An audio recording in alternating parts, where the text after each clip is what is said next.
കുരിശടയാളം വരയ്ക്കാറുണ്ട് മിക്കപ്പോഴും. നമ്മൾ കുരിശ് വരയ്ക്കുമ്പോൾ അതിലൂടെ നമ്മളെ തന്നെ ദൈവത്തിന് സമർപ്പിക്കുകയാണ് ചെയ്യുന്നത്.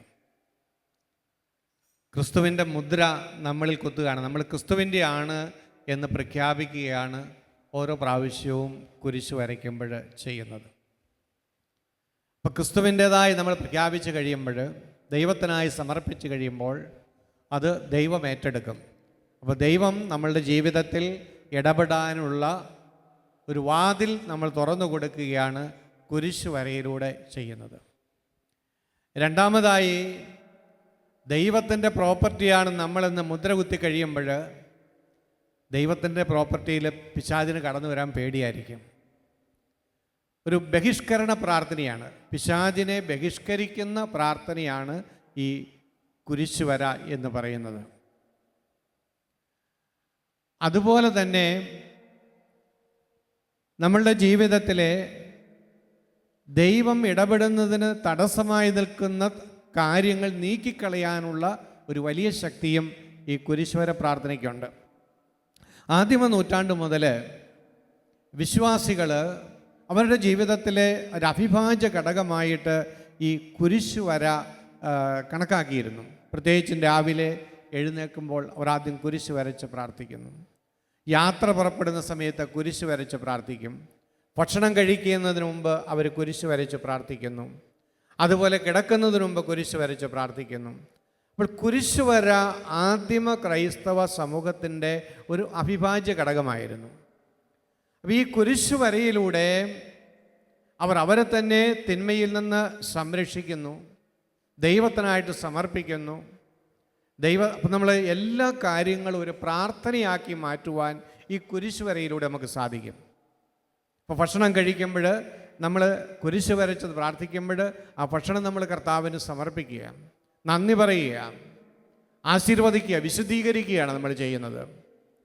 അപ്പം അതുപോലെ നിരന്തരമായി കുരിശ് വരയ്ക്കുമ്പോൾ ദൈവ സാന്നിധ്യ സ്മരണയിൽ ജീവിക്കുവാനായിട്ട് നമുക്ക് സാധിക്കും. രണ്ടാമതായി, നമ്മളൊരു ആത്മീയ പോരാട്ടത്തിലാണ് ഈ ലോകത്തിൽ. അപ്പോൾ നിരന്തരമായി ദൈവത്തിൻ്റെ സംരക്ഷണം നമുക്ക് ആവശ്യമാണ്. അതുകൊണ്ട് കുരിശ് വരച്ച് നമ്മളെ തന്നെ നമ്മൾ പ്രൊട്ടക്റ്റ് ചെയ്യണം. പണ്ട് കാലത്തൊക്കെ കത്തെഴുതാൻ തുടങ്ങുമ്പോഴൊക്കെ കുരിശ് വരച്ചിട്ടാണ് ആരംഭിക്കുക.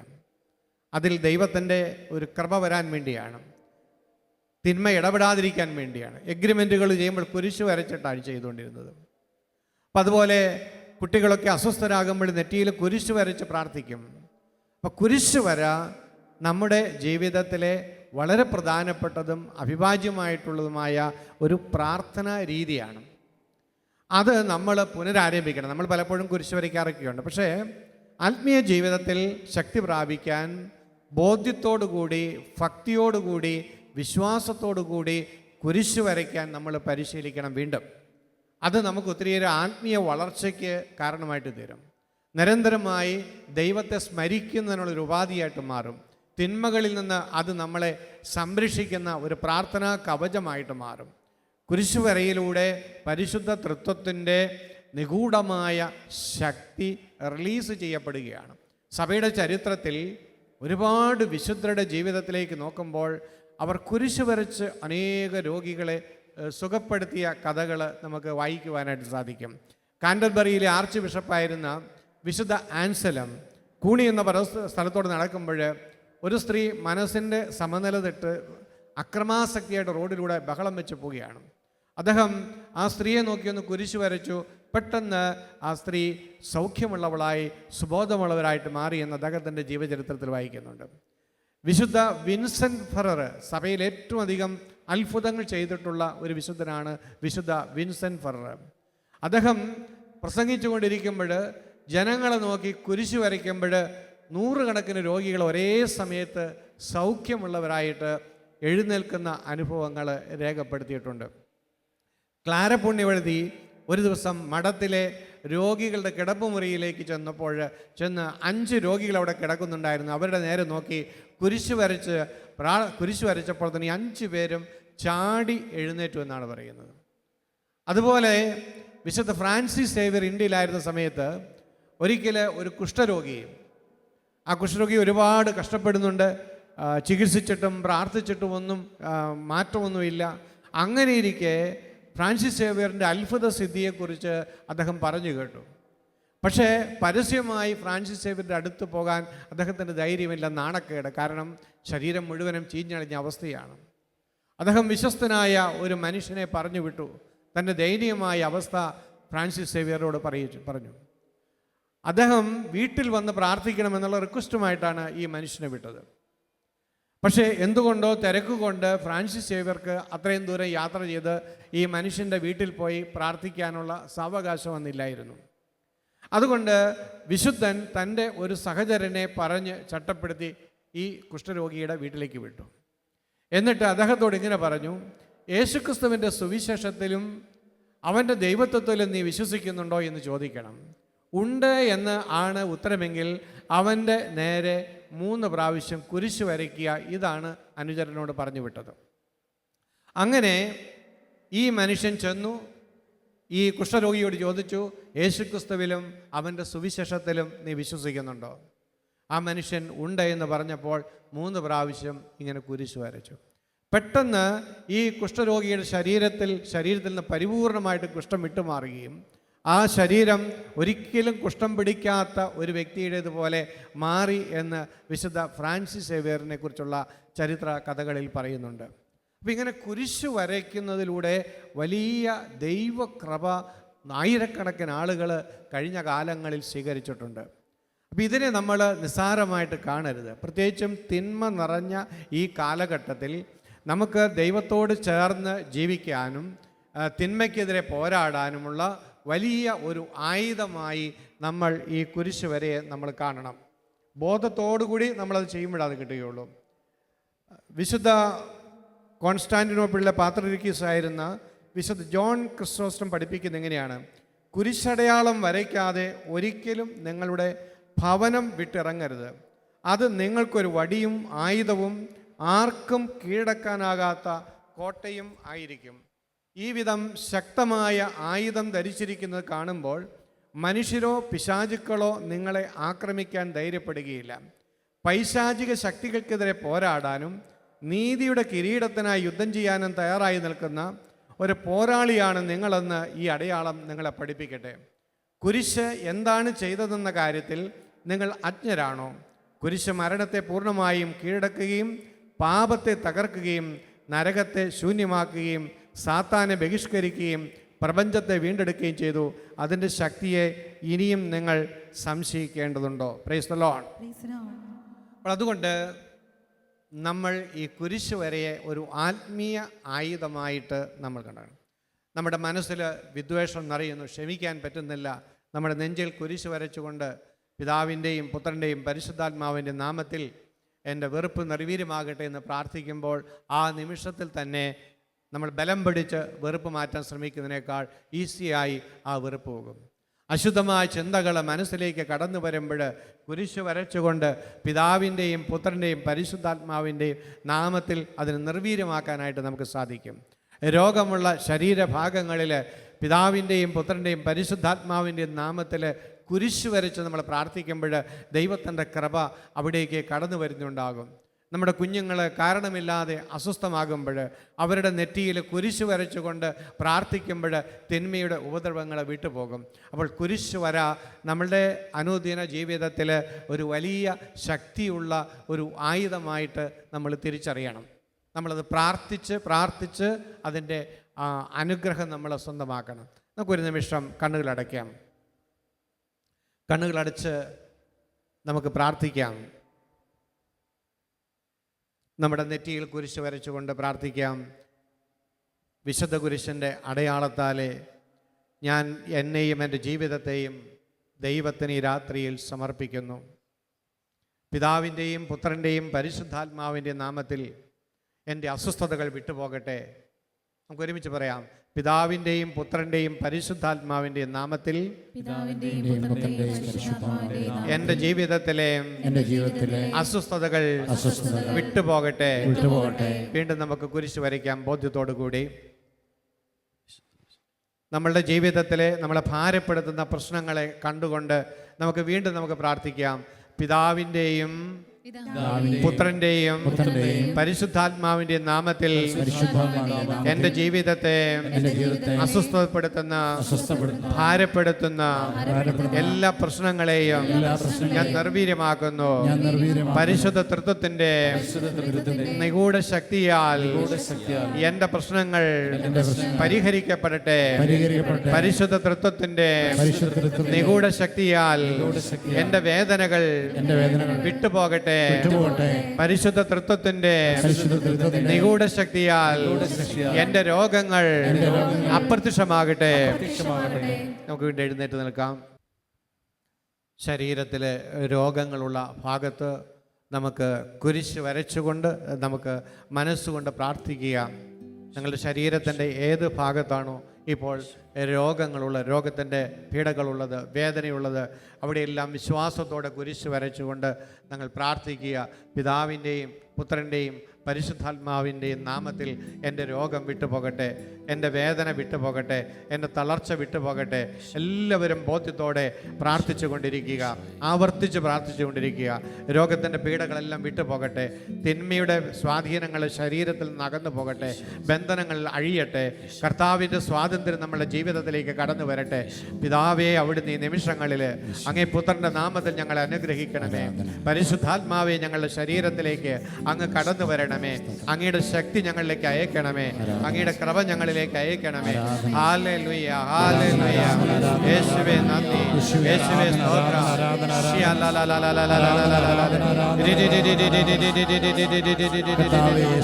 യേശുവിന്റെ നാമത്തിൽ ശാരീരികമായ രോഗങ്ങൾ വിട്ടുപോകട്ടെ. അവന്റെ നാമത്തിൽ ബന്ധനങ്ങൾ അഴിഞ്ഞു പോകട്ടെ. തളർന്ന ശരീരം ബലം പ്രാപിക്കട്ടെ. മുറിവുകൾ ഉണങ്ങട്ടെ, മുറിവുകൾ ഉണങ്ങട്ടെ. തളർച്ചകൾ വിട്ടുപോകട്ടെ. അസ്ഥികൾ ബലം പ്രാപിക്കട്ടെ. കർത്താവേ, നിന്റെ ശക്തി ഒഴുകട്ടെ, ഈ സമൂഹത്തിൽ ഒഴുകട്ടെ. രോഗത്തിന്റെ വേദന വിട്ടുപോകട്ടെ. ഹല്ലേലൂയ, ഹല്ലേലൂയ, ഹല്ലേലൂയ, ഹല്ലേലൂയ. യേശുവേ നന്ദി, യേശുവേ ആരാധന, യേശുവേ സ്തോത്രം, യേശുവേ മഹത്വം. ഹല്ലേലൂയ, ഹല്ലേലൂയ, ഹല്ലേലൂയ, ഹല്ലേലൂയ, ഹല്ലേലൂയ. യേശുവേ, യേശുവേ, യേശുവേ. കർത്താവേ, നിന്റെ മക്കളെ അനുഗ്രഹിക്കണമേ. ഇപ്പോൾ തന്നെ നീ തൊടണമേ. നിന്റെ തൃത്വത്തിന്റെ ശക്തി അയക്കണമേ. രോഗപീഠകൾ വിട്ടുപോകട്ടെ. ഹല്ലേലൂയ. വിശ്വാസത്തോടെ, വിശ്വാസത്തോടെ സ്തുതിച്ച് പ്രാർത്ഥിക്കുക.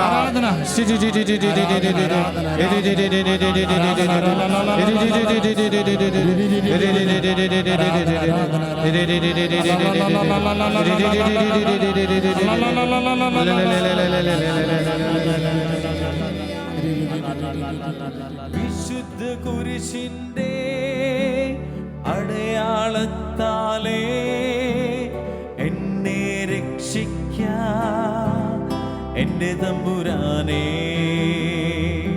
വിശുദ്ധ കുരിശിന്റെ അടയാളത്താലേ എന്നെ രക്ഷിക്കാം എന്റെ തമ്പുരാനേ.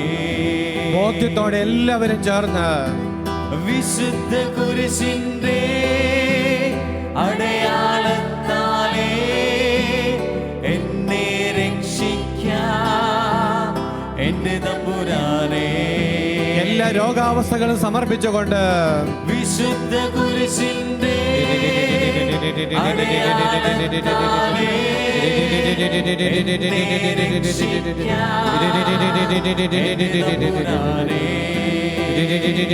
ഒരിക്കൽ കൂടി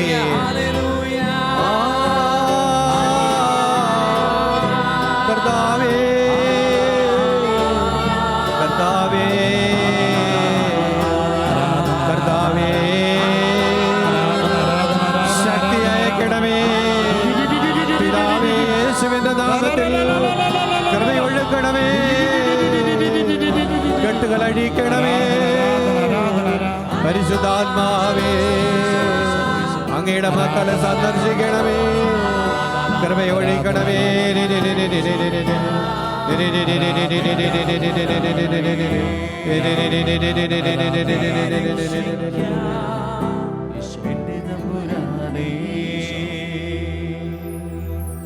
ഈ സമയത്ത് നിങ്ങളുടെ ശരീരത്തിൽ നിന്ന് വേദനകളോ അസ്വസ്ഥതകളോ വിട്ടുപോയി എന്ന് ബോധ്യമുള്ളവരെ കരങ്ങൾ പൊക്കി കർത്താവിനെ സ്തുതിക്കുക. ഈ സമയത്ത് നിങ്ങൾ ആരുടെയെങ്കിലും ശരീരത്തിൽ നിന്ന് ധൈര്യമായിട്ട് പൊക്കി കരം, ലജ്ജിക്കൊന്നും വേണ്ട. 1 2 3 4 5 6 7. Hallelujah, hallelujah. ദൈവമേ സ്തോത്രം, യേശുവേ നന്ദി, യേശുവേ സ്തോത്രം, യേശുവേ ആരാധന, യേശുവേ സ്തുതി, യേശുവേ മഹത്വം, യേശുവേ നന്ദി, യേശുവേ സ്തുതി. നമുക്കിരിക്കാം. പ്രഭാഷകന്റെ പുസ്തകത്തിൽ 30-ാം അധ്യായം 23-ാമത്തെ തിരുവചനത്തിൽ ഇങ്ങനെ പറയുന്നുണ്ട്: ദുഃഖം അകറ്റി ആത്മാവിനെ സന്തോഷിപ്പിക്കുകയും ഹൃദയത്തെ ആശ്വസിപ്പിക്കുകയും ചെയ്യുക. ദുഃഖം അനേകരെ നശിപ്പിച്ചിട്ടുണ്ട്, അത് നിഷ്പ്രയോജനകരമാണ്. Hallelujah, hallelujah. നമുക്ക് ഏറ്റുചൊല്ലാം. അത് ദുഃഖമകറ്റി ആത്മാവിനെ സന്തോഷിപ്പിക്കുകയും ഹൃദയത്തെ ആശ്വസിപ്പിക്കുകയും ചെയ്യുക. ദുഃഖം അനേകരെ നശിപ്പിച്ചിട്ടുണ്ട്, അത് നിഷ്പ്രയോജനകരമാണ്. Price the Lord. ദുഃഖകരമായ അനുഭവങ്ങൾ നമ്മുടെ ജീവിതത്തിൽ സാധാരണയാണ്. ദുഃഖം തോന്നുകയും സ്വാഭാവികമാണ്. എന്നാൽ എന്നും ദുഃഖിച്ചു കഴിയുക എന്നുള്ളത് ദൈവത്തിൻ്റെ പദ്ധതിയല്ല. Hallelujah, hallelujah. ഇവിടെ ഇരിക്കുന്ന ഭൂരിപക്ഷം പേരും മാതാപിതാക്കളാണ്. നിങ്ങളുടെ മക്കൾ ദുഃഖിച്ച് കഴിയുന്നത് കാണുമ്പോൾ നിങ്ങൾക്ക് സന്തോഷമുണ്ടാകുമോ? ഇല്ല. നിങ്ങൾ ആഗ്രഹിക്കുന്നത് നിങ്ങളുടെ മക്കൾ സന്തോഷത്തോടെ ജീവിക്കുന്നത് കാണാനാണ്. ചിലപ്പോൾ മക്കൾക്ക് വേണ്ടി ഒരുപാട് കഷ്ടപ്പെട്ട് എല്ലാം ഒരുക്കി കൊടുത്താലും ഈ മക്കൾക്ക് സന്തോഷം കാണാതെ വരുമ്പോൾ നിസ്സഹായത അനുഭവപ്പെടും. എങ്കിൽ സ്വർഗസ്ഥനായ പിതാവിനും ഇതേ വേദനയുണ്ട്. ഈ പിതാവ് അത്യധികമായിട്ട് എന്നെയും നിങ്ങളെയും സ്നേഹിക്കുന്നു. നമുക്ക് സന്തോഷം നൽകാൻ വേണ്ടി പിതാവിന് ചെയ്യാവുന്നതൊക്കെ ചെയ്തു. തൻ്റെ ഏകപുത്രനെ പോലും ഈ ലോകത്തിലേക്ക് നമ്മളെ രക്ഷിക്കാൻ വേണ്ടി ബലിയായിട്ട് കൊടുത്തു. നമ്മളെ സഹായിക്കാൻ മാലാഖമാരെ തന്നു. നമുക്ക് വേണ്ടി അവിടുത്തെ പരിശുദ്ധാത്മാവിനെ തന്നു. എല്ലാം തന്നിട്ടും മനുഷ്യ മക്കൾ ഇപ്പോഴും ദുഃഖിതരും നിരാശിതരും തളർന്നവരുമായി ജീവിക്കുന്നത് കാണുമ്പോൾ സ്വർഗത്തിലെ അപ്പൻ്റെ ഹൃദയം തകരുന്നുണ്ടാകാം. ദൈവം തൻ്റെ മക്കൾ സന്തോഷത്തോടെ ജീവിക്കുവാനായിട്ട് ആഗ്രഹിക്കുന്നു. അതാണ് ദൈവത്തിൻ്റെ പദ്ധതി. പക്ഷേ നമ്മുടെ ജീവിത സാഹചര്യങ്ങളിലെ പല പ്രശ്നങ്ങളും മൂലം നമുക്ക് സന്തോഷിക്കാൻ മാനുഷികമായിട്ട് ബുദ്ധിമുട്ടാണ്. ഇത് ദൈവത്തിനറിയാം. അതുകൊണ്ടാണ് ദൈവം തൻ്റെ ആത്മാവിനെ നമുക്ക് നൽകിയിരിക്കുന്നത്.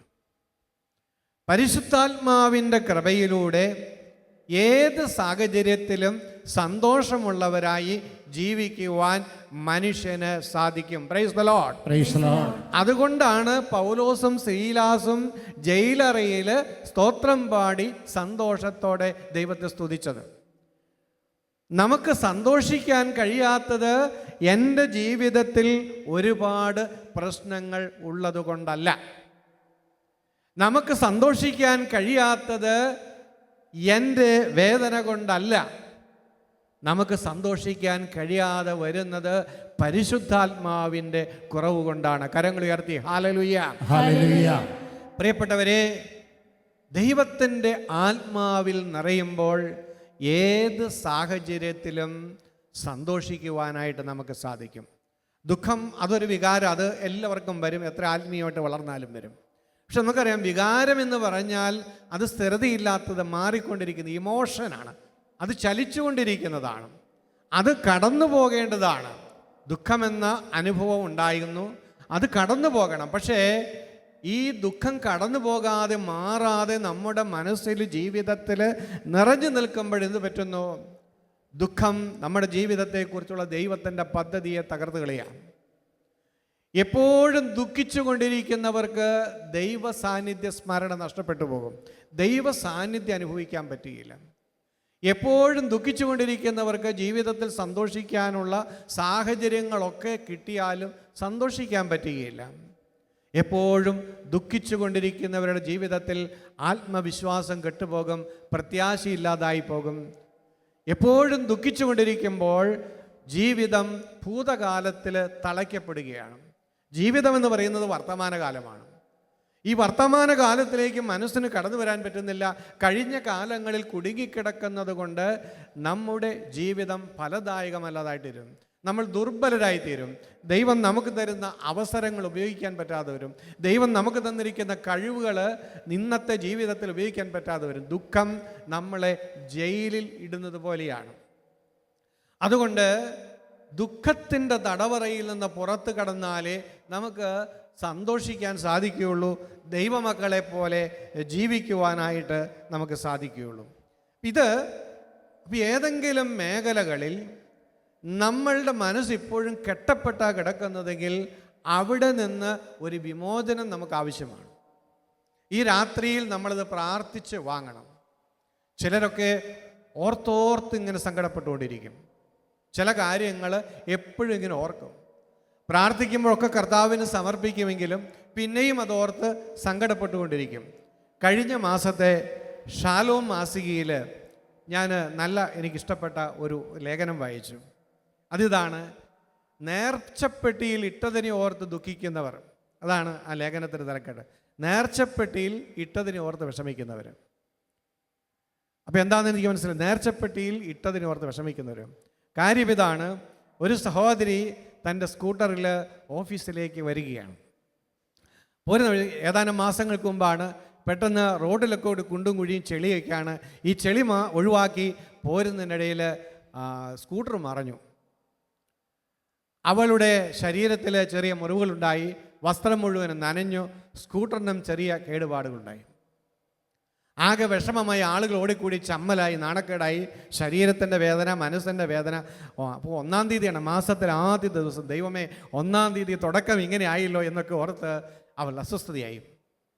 പെട്ടെന്ന് ആ സഹോദരി ഓർത്തു, ഇന്ന് ആദ്യ വെള്ളിയാഴ്ചയാണ്, ഷാലോമിൽ നൈറ്റ് വിജിൽ നടക്കുന്ന ദിവസമാണല്ലോ എന്ന്. അവൾ എന്ത് ചെയ്തു? തൻ്റെ വേദനകളും തൻ്റെ അസ്വസ്ഥതയും മുഴുവനും ആ നൈറ്റ് വിജിലിൽ പങ്കെടുക്കുന്നവരുടെ ആവശ്യങ്ങൾക്ക് വേണ്ടി കാഴ്ചവെച്ച് പ്രാർത്ഥിച്ചു. അപ്പം മനസ്സിനൊരു ആശ്വാസമായി. പക്ഷേ ഓഫീസിൽ വന്ന് ഇത്തിരി നേരം കഴിഞ്ഞപ്പോഴത്തേക്ക് പിന്നെയും സങ്കടമായി. എന്നാലും വീണല്ലോ, ദൈവമേ വണ്ടിക്ക് കേടായല്ലോ, ഇനി അതിന് പൈസ വേണമല്ലോ. പിന്നെയും ഇങ്ങനെ ചിന്തിക്കാൻ തുടങ്ങി.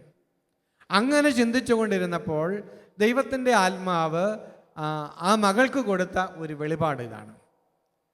നീ പള്ളിയിൽ പോയി നേർച്ചയിടുന്നു. 10 രൂപയും 50 രൂപയും 100 രൂപയൊക്കെ നേർച്ചയിടാം. നേർച്ചയിട്ടിട്ട് പിന്നെ കുറേ കഴിയുമ്പോൾ ദൈവമേ, ആ 100 രൂപ ഉണ്ടായത് പാല് മേടിക്കായിരുന്നല്ലോ എന്നോർത്ത് സങ്കടപ്പെടുവോ? നീ ഇല്ല. അപ്പം എങ്കിൽ നിൻ്റെ വേദനകൾ നീ ദൈവത്തിനായി കാഴ്ചവെച്ചെങ്കിൽ പിന്നെ നീ നേർച്ചപ്പെട്ടിയിലിട്ടതുപോലെയാണ്. പിന്നെ നീ അതിനെ ഓർത്ത് സങ്കടപ്പെടാൻ പാടില്ല. അങ്ങനെ ദൈവം ആ മകളെ ആശ്വസിപ്പിക്കുകയാണ്. നീ സമർപ്പിച്ച വേദനകൾ ദൈവം സ്വീകരിക്കുകയും അത് ദൈവരാജ്യത്തിൻ്റെ നന്മയ്ക്കായി ഉപയോഗിക്കുകയും ചെയ്യുമ്പോൾ നിൻ്റെ ജീവിതം സമയത്തിൻ്റെ തികവിൽ അനുഗ്രഹിക്കപ്പെടും. അതുകൊണ്ട് വീണതിനെ ഓർത്ത് നീ ഭാരപ്പെട്ടുകൊണ്ടിരിക്കരുത്. അപ്പോൾ ജീവിതത്തിൽ ഉണ്ടാകുന്ന വിഷമങ്ങൾ കർത്താവിന് സമർപ്പിച്ചാലും പിന്നെയും പിന്നെയും ഓർത്തോർത്ത് ദുഃഖിക്കുന്ന ശീലത്തിൽ നിന്ന് നമ്മൾ സ്വതന്ത്രരാകണം. അതുപോലെ വേറെ ചിലരുടെ പ്രശ്നങ്ങൾ, അവരുടെ കഴിഞ്ഞ കാലത്തുണ്ടായ ചില പാകപ്പിഴകൾ, ചില തെറ്റുകൾ, അവയൊക്കെ പശ്ചാത്തപിച്ചു ദൈവത്തിൻ്റെ മുമ്പിൽ ഏറ്റുപറഞ്ഞു. ദൈവം പോലും മറന്നു. പക്ഷേ വീണ്ടും വീണ്ടും ഇടയ്ക്കിടയ്ക്കൊക്കെ എൻ്റെ ജീവിതത്തിൽ അങ്ങനെയൊക്കെ സംഭവിച്ചല്ലോ, എന്നാലും അങ്ങനെയൊക്കെ സംഭവിച്ചല്ലോ, ഇങ്ങനെ ഇടയ്ക്കിടയ്ക്ക് ഓർത്തോർത്ത് ദുഃഖിച്ചുകൊണ്ടിരിക്കുന്ന അനുഭവങ്ങൾ ചിലരുടെ ജീവിതത്തിൽ ഒരു തടസ്സമായിട്ടെടുക്കും. അവർക്ക് സന്തോഷിക്കാൻ പറ്റുകയില്ല. തിരുവചനം എന്താണ് പറയുന്നത്? നാം പാപങ്ങൾ ഏറ്റുപറയുന്നെങ്കിൽ അവൻ വിശ്വസ്തനും നീതിമാനുമാകിയാൽ പാപങ്ങൾ ക്ഷമിക്കുകയും എല്ലാ അനീതികളിൽ നിന്നും നമ്മെ വിശുദ്ധീകരിക്കുകയും ചെയ്യും. അത് നമ്മൾ വിശ്വസിക്കണം. വീണ്ടും വീണ്ടും നമ്മുടെ കഴിഞ്ഞകാല പാപത്തെ ഓർത്തുകൊണ്ടിരിക്കുന്നത് സാത്താൻ്റെ ടെക്നിക്കാണ്. അത് നമ്മളെ ആത്മീയമായിട്ട് തകർത്ത് കളയും. ദൈവത്തിൻ്റെ മുമ്പിൽ കൊടുത്തതിനെ പിന്നെ നമ്മൾ തിരിച്ച് കൊണ്ടുവരരുത്, അത് നന്മയാണെങ്കിലും തിന്മയാണെങ്കിലും. ദാവീദ് രാജാവിൻ്റെ ജീവിതത്തിൽ ഒരു സംഭവം ഉണ്ടായി. ദാവീദിന് ബേത്ശബായിലുണ്ടായ കുഞ്ഞ് രോഗം പിടിപെട്ട് മരിക്കാറായി. ദാവീദ് ആ കുഞ്ഞിൻ്റെ രോഗം മാറുന്നതിന് വേണ്ടി, കർത്താവിൻ്റെ കരുണ ലഭിക്കുന്നതിന് വേണ്ടി തറയിൽ കിടന്ന് രാത്രിയും പകലും നിലവിളിച്ച് പ്രാർത്ഥിക്കാൻ തുടങ്ങി. രാജാവിൻ്റെ സേവകർ വന്ന് ഭക്ഷണം കഴിക്കാൻ വിളിച്ചിട്ട് ഭക്ഷണം കഴിക്കാനൊന്നും വന്നില്ല, വിളി കേട്ടില്ല. അത്രയേറെ ദാവീദ് ആ കുഞ്ഞിനെ രക്ഷിക്കാൻ വേണ്ടി ഉപവസിച്ച് നിലത്ത് കിടന്ന് കരഞ്ഞ് പ്രാർത്ഥിച്ചു. ഒരു ദിവസമല്ല, 7 ദിവസം പ്രാർത്ഥിച്ചു. ഒടുവിൽ 7-ാമത്തെ ദിവസം കുഞ്ഞ് മരിച്ചു. കുഞ്ഞ് മരിച്ചു കഴിഞ്ഞപ്പോൾ സേവകന്മാർക്ക് പേടി, ഇതെങ്ങനെ രാജാവിനെ അറിയിക്കും? കുഞ്ഞിന് സുഖമില്ലാത്ത സമയത്ത് പോലും അടുത്ത് ചെന്ന് ഭക്ഷണം കഴിക്കാൻ വിളിച്ചാൽ ശ്രദ്ധിക്കാത്ത ആളാണ്.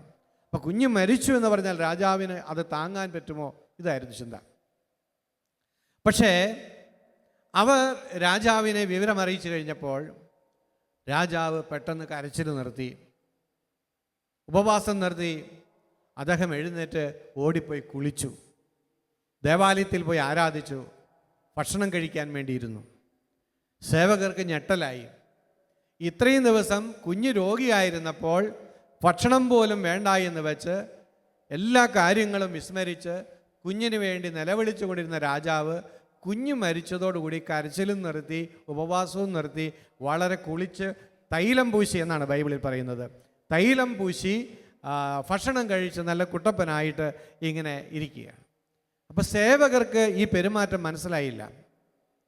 അപ്പോൾ അവർ രാജാവിനോട് ചോദിച്ചു, അല്ല രാജാവേ, അങ്ങ് കുഞ്ഞ് സുഖമില്ലാതെ കിടന്നപ്പോൾ ഭക്ഷണം പോലും കഴിക്കാതെ നിലവിളിച്ച് പ്രാർത്ഥിച്ചു. കുഞ്ഞ് മരിച്ചു എന്നറിഞ്ഞപ്പോൾ കരച്ചിലും നിർത്തി, ദുഃഖവും മാറി, അങ്ങ് കുളിച്ച് തൈലം പൂശി ഭക്ഷണം കഴിക്കുന്നു. എന്താ ഇതിൻ്റെ അർത്ഥം? അപ്പോൾ അദ്ദേഹം പറഞ്ഞു, കുഞ്ഞ് മരിക്കുന്നതിന് മുമ്പ് ദൈവം കരുണ കാണിച്ചെങ്കിലോ എന്നുള്ള പ്രത്യാശ കൊണ്ട് ഞാൻ പ്രാർത്ഥിച്ചു, ഉപവസിച്ചു. പക്ഷെ ദൈവത്തിൻ്റെ ഹിതം അതായിരുന്നില്ല. കുഞ്ഞിതാ മരിച്ചു. ഇനി ഞാൻ വിലപിച്ച് കിടന്നിട്ട് എന്താ കാര്യം ഇരിക്കുന്നത്? ഇനി ഞാൻ ദുഃഖിച്ചെൻ്റെ സമയം കളഞ്ഞിട്ട് എന്താ കാര്യം ഇരിക്കുന്നത്? അതുകൊണ്ട് ഞാൻ പ്രാക്ടിക്കലാകുകയാണ്. ഞാൻ ഇപ്പോൾ ഭക്ഷണം കഴിച്ച് വീണ്ടും ജീവിതത്തിലേക്ക് തിരിച്ചു വരികയാണ്. ഇതാണ് ആരോഗ്യകരമായ ഒരു മനോഭാവം. നമ്മൾ ചില കാര്യങ്ങളൊക്കെ നടക്കാതെ വരുമ്പോൾ, ചിലതൊക്കെ നഷ്ടപ്പെട്ടതിൻ്റെ പേരിൽ, ചിലതൊക്കെ നമ്മളുടെ പ്ലാനുകൾക്കനുസരിച്ച് സംഭവിക്കാത്തതിൻ്റെ പേരിലൊക്കെ ജീവിതകാലം മുഴുവനും ഓർത്തോർത്ത് ദുഃഖിച്ചുകൊണ്ടിരിക്കും. അന്ന് പഠിക്കാൻ കഴിയാത്തതിന്, അല്ലെങ്കിൽ അന്ന് വേറെ എന്തെങ്കിലും കാര്യങ്ങൾ ചെയ്യാൻ പറ്റാത്തതിൻ്റെ പേരിൽ 50, 60, 70 വർഷമായാലും പിന്നെ ഓർത്ത് ദുഃഖിച്ചുകൊണ്ടിരിക്കും. വല്ല കാര്യമുണ്ടോ? മണ്ടത്തരമാണ്. അപ്പം കഴിഞ്ഞ കാലങ്ങളെ നമ്മൾ പൂർണ്ണമായിട്ടും ദൈവത്തിന് വിട്ടുകൊടുക്കണം. നമ്മൾ അനേകരുടെ ജീവിതത്തിൽ ദൈവത്തിൻ്റെ ശക്തി വെളിപ്പെടാത്തതിൻ്റെ കാരണം, ദൈവം തരുന്ന അവസരങ്ങൾ ഉപയോഗിക്കാൻ പറ്റാത്തതിൻ്റെ കാരണം ഈ കഴിഞ്ഞുപോയ കാര്യങ്ങളെ ഉപേക്ഷിക്കാനായിട്ട് തയ്യാറില്ലാത്തതുകൊണ്ടാണ്. അതുപോലെ നമ്മളുടെ ജീവിതത്തിൽ നമുക്ക് മനസ്സിലാക്കാൻ കഴിയാത്ത, നമുക്ക് ഉൾക്കൊള്ളാൻ കഴിയാത്ത ചില ജീവിത യാഥാർത്ഥ്യങ്ങളൊക്കെ ഉണ്ടാകും. അതിനെ നമ്മൾ ദൈവകരങ്ങളിൽ നിന്ന് സ്വീകരിക്കാൻ തയ്യാറാകുമ്പോൾ മാത്രമേ അതിൻ്റെ മുകളിൽ ജീവിക്കുവാനായിട്ട് നമുക്ക് സാധിക്കുകയുള്ളൂ. ഞാൻ ഓർക്കുന്നു, ഒരിക്കൽ ഒരു വിദേശ രാജ്യത്ത് ചെന്നപ്പോൾ ഒരു സഹോദരി വേദനയോടെ പങ്കുവെച്ചൊരു കാര്യമുണ്ട്. 7 വർഷമായി ആ രാജ്യത്തെത്തിയിട്ട്, പക്ഷേ ഇവർ നേഴ്സാണ്. പക്ഷെ ഇവരുടെ ഭർത്താവിന് ഇതുവരെയും ജോലിയായിട്ടില്ല. എത്ര ഇൻ്റർവ്യൂ പോയാലും എല്ലാം പരാജയപ്പെടുകയാണ്, ഭർത്താവിന് ജോലിയില്ല. പക്ഷേ ഇവർക്ക് സാമ്പത്തികമായിട്ട് ബുദ്ധിമുട്ടൊന്നുമില്ല, ഇവൾക്ക് നല്ല ശമ്പളമൊക്കെ ഉണ്ട്, വീടുണ്ട്, കുഴപ്പമില്ലാതെയൊക്കെ ജീവിക്കുകയാണ്. പക്ഷേ ഭർത്താവിന് ജോലിയില്ല എന്നുള്ളത് ഒരു അപമാനകരമായ കാര്യമായിട്ടാണ് ഇവൾ കണ്ടത്. ആരെങ്കിലും ചോദിച്ചു ഭർത്താവിന് എന്താ ജോലി എന്ന് ചോദിക്കുമല്ലോ എന്ന് കരുതി അങ്ങനെയുള്ള സാഹചര്യങ്ങൾ പോലും അവൾ ഒഴിവാക്കുമായിരുന്നു.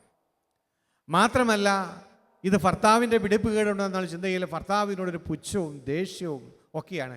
എപ്പോഴും ഭർത്താവിനെ ഈ കാര്യം പറഞ്ഞ് അവൾ മാനസികമായി പീഡിപ്പിക്കും. ഉള്ളിൽ മുഴുവനും അവൾക്ക് അവളോട് തന്നെ ഒരു വെറുപ്പും ഭർത്താവിനോടും വെറുപ്പും. ഒറ്റ പ്രശ്നമുള്ളൂ, ഭർത്താവിന് ജോലിയില്ല. അമ്മേ, ഈ നാട്ടിലെത്തിയിട്ട് എൻ്റെ ഭർത്താവ്, എൻ്റെ കൂട്ടുകാരികളുടെ ഭർത്താക്കന്മാർക്കൊക്കെ നല്ല ജോലിയുണ്ട്, എൻ്റെ ഭർത്താവിന് മാത്രം ജോലിയില്ല, എൻ്റെ ഭർത്താവിൻ്റെ കഴിവുകേട്.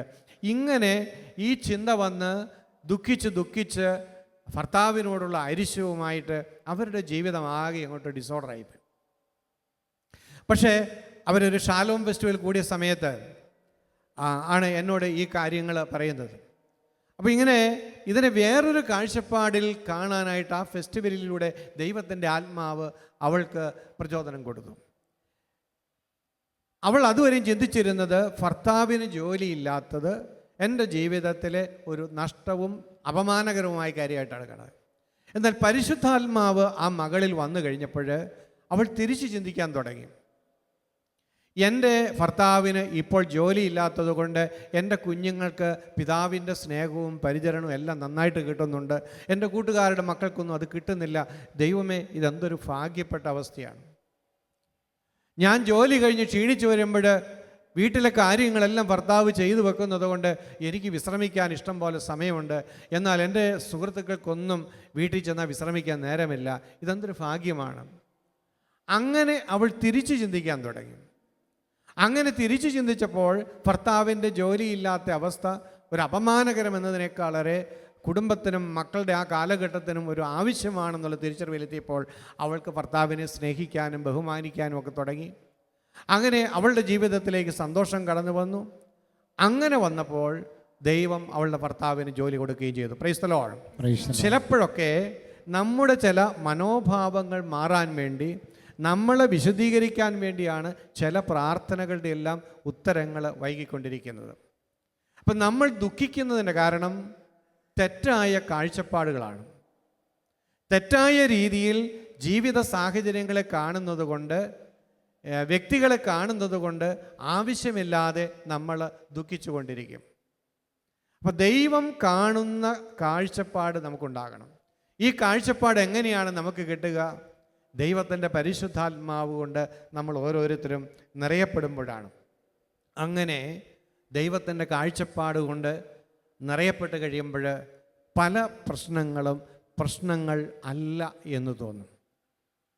പലപ്പോഴും നിരന്തരമായ കലഹങ്ങൾ കുടുംബത്തിലുണ്ടാകുന്നത് എന്തുകൊണ്ടാണെന്ന് അറിയാമോ? എല്ലാ കുടുംബത്തിലും കുറച്ച് വഴക്കും പിണക്കമൊക്കെ ഉണ്ടാകുന്നത് സ്വാഭാവികമാണ്. പക്ഷേ നിരന്തരമായ കലഹങ്ങളുടെ കാരണവും തെറ്റായ കാഴ്ചപ്പാടാണ്. കാഴ്ചപ്പാട് തെറ്റാണെങ്കിൽ പ്രതികരണവും തെറ്റിപ്പോവും. ശരിയായ കാഴ്ചപ്പാടുള്ള വ്യക്തികൾക്ക് മാത്രമാണ് ശരിയായ രീതിയിൽ പ്രതികരിക്കാൻ പറ്റുള്ളൂ. തെറ്റായ രീതിയിൽ പ്രതികരിക്കുന്ന വ്യക്തികൾ ഉള്ളിടത്താണ് എപ്പോഴും കലഹങ്ങൾ ഉണ്ടാകുന്നത്. അവിടെ ഒരുപാട് പ്രശ്നമുള്ളത് കൊണ്ടല്ല മറ്റു കുടുംബത്തെക്കാളും, മറിച്ച് ഉള്ള പ്രശ്നങ്ങളെ ശരിയായ രീതിയിൽ കാണാനുള്ള കാഴ്ചപ്പാടില്ല. അപ്പോൾ നമ്മൾ എന്തു ചെയ്യണം? നിരന്തരമായ കലഹത്തിൻ്റെ സാഹചര്യങ്ങളിലൂടെ കടന്നു പോകുന്ന കുടുംബങ്ങളിൽ മാറ്റമുണ്ടാകണമെങ്കിൽ കുടുംബാംഗങ്ങളിൽ പരിശുദ്ധാത്മാവ് കടന്നു വന്ന് ദൈവം കാണുന്നത് പോലെ ജീവിത പ്രശ്നങ്ങളെ, വ്യക്തികളെ, സംഭവങ്ങളെ കാണാനുള്ള കൃപ കിട്ടുമ്പോൾ നിരന്തരമായ കലഹങ്ങൾ വിട്ടുപോകും. അപ്പോൾ കലഹം മാറാനല്ല പ്രാർത്ഥിക്കേണ്ട, മറിച്ച് പരിശുദ്ധാത്മാവ് കൊണ്ട് നിറയാൻ പ്രാർത്ഥിക്കണം. പരിശുദ്ധാത്മാവിൻ്റെ വെളിച്ചം കൊണ്ട് ബുദ്ധി നിറയുമ്പോൾ പ്രശ്നങ്ങൾ സങ്കീർണമാക്കുന്ന പ്രതികരണ രീതികൾ മാറി എല്ലാറ്റിനെയും ശാന്തമായിട്ട് കാണാനായിട്ടുള്ള കൃപ ദൈവം നമുക്ക് തരും. നമുക്ക് കണ്ണുകളടച്ച് നമുക്ക് പ്രത്യേകമായ വിധത്തിൽ പ്രാർത്ഥിക്കാം. പലപ്പോഴും നമ്മളുടെ ജീവിതത്തിൽ സന്തോഷിക്കാൻ കഴിയാത്ത, നമ്മളെപ്പോഴും ദുഃഖിപ്പിക്കുന്ന ചില സംഭവങ്ങളും ചില ഓർമ്മകളും ഇപ്പോഴും നമ്മളെ ബന്ധിച്ചിട്ടിരിക്കുന്നുണ്ടെങ്കിൽ, കർത്താവെ, അതിൻ്റെ പിടിയിൽ നിന്നും എന്നെ വിമോചിപ്പിക്കണമേ എന്ന് നമുക്ക് പ്രാർത്ഥിക്കാം. ചില രോഗങ്ങൾ വിട്ടുമാറാതിരിക്കുന്നത് അതിൻ്റെ അടിയിൽ കിടക്കുന്ന കഠിനമായ ചില ദുഃഖങ്ങളിൽ നിന്ന് വിമോചനം കിട്ടാത്തത് കൊണ്ടാണ്. കുറ്റബോധങ്ങൾ, കഠിനമായ നിരാശകൾ, ഇതൊക്കെ ശരീരത്തിൻ്റെ ആരോഗ്യത്തിനെ പ്രതികൂലമായിട്ട് ബാധിക്കും.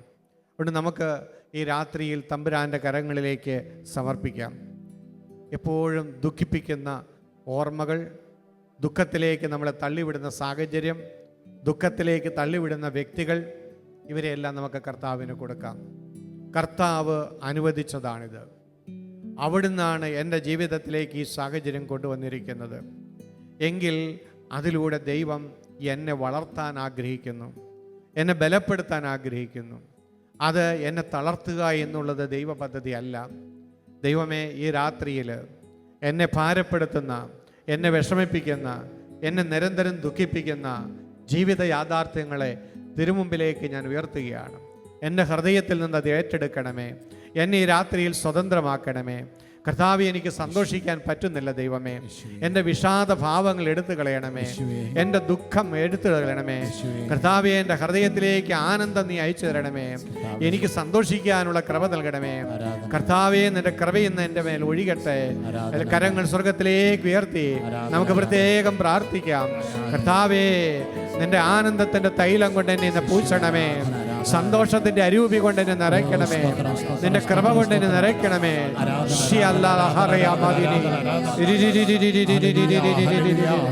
യേശുവേ ആരാധന, യേശുവേ ആരാധന, യേശുവേ സ്തോത്രം, യേശുവേ നന്ദി.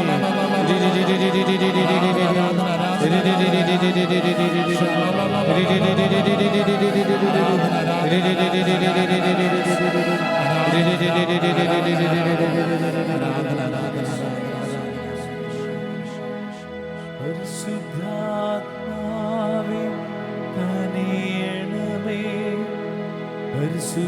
പരിശുദ്ധാത്മാവേ നീക്കണമേ, പരിശുദ്ധാത്മാവേ കനിയണമേ, പരിശുദ്ധാത്മാവേ നയിക്കണമേ, പരിശുദ്ധാത്മാവേ കനിയണമേ, പരിശുദ്ധാത്മാവേ നയിക്കണമേ.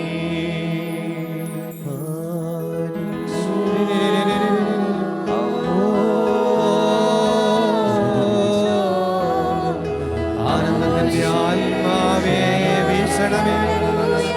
സന്തോഷത്തിന്റെ അരൂപിയെ ഞങ്ങളിൽ നിറയണമേ. ദുഃഖം അകറ്റണമേ. ആശ്വാസപ്രദനായ പരിശുദ്ധാത്മാവേ ആശ്വാസം നൽകണമേ. പരിശുദ്ധനായവനേ ആരാധന, ആരാധന.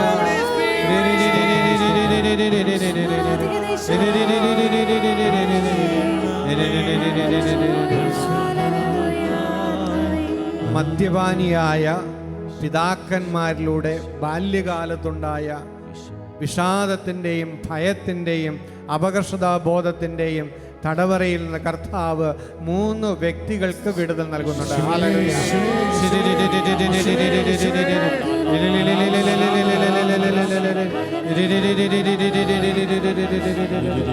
ആത്മഹത്യാ പ്രവണതയിൽ നിന്ന് ഒരാൾക്ക് വിമോചനം നൽകുന്നു.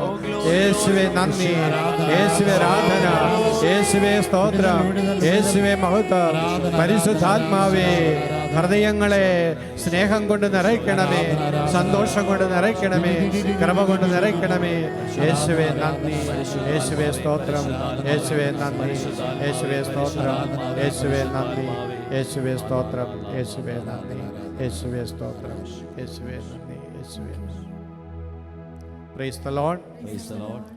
പ്രിയപ്പെട്ടവരെ, ക്രിസ്തീയ ജീവിതത്തിൻ്റെ ഒഴിവാക്കാനാകാത്ത ഒരു ഭാവമാണ് സന്തോഷം.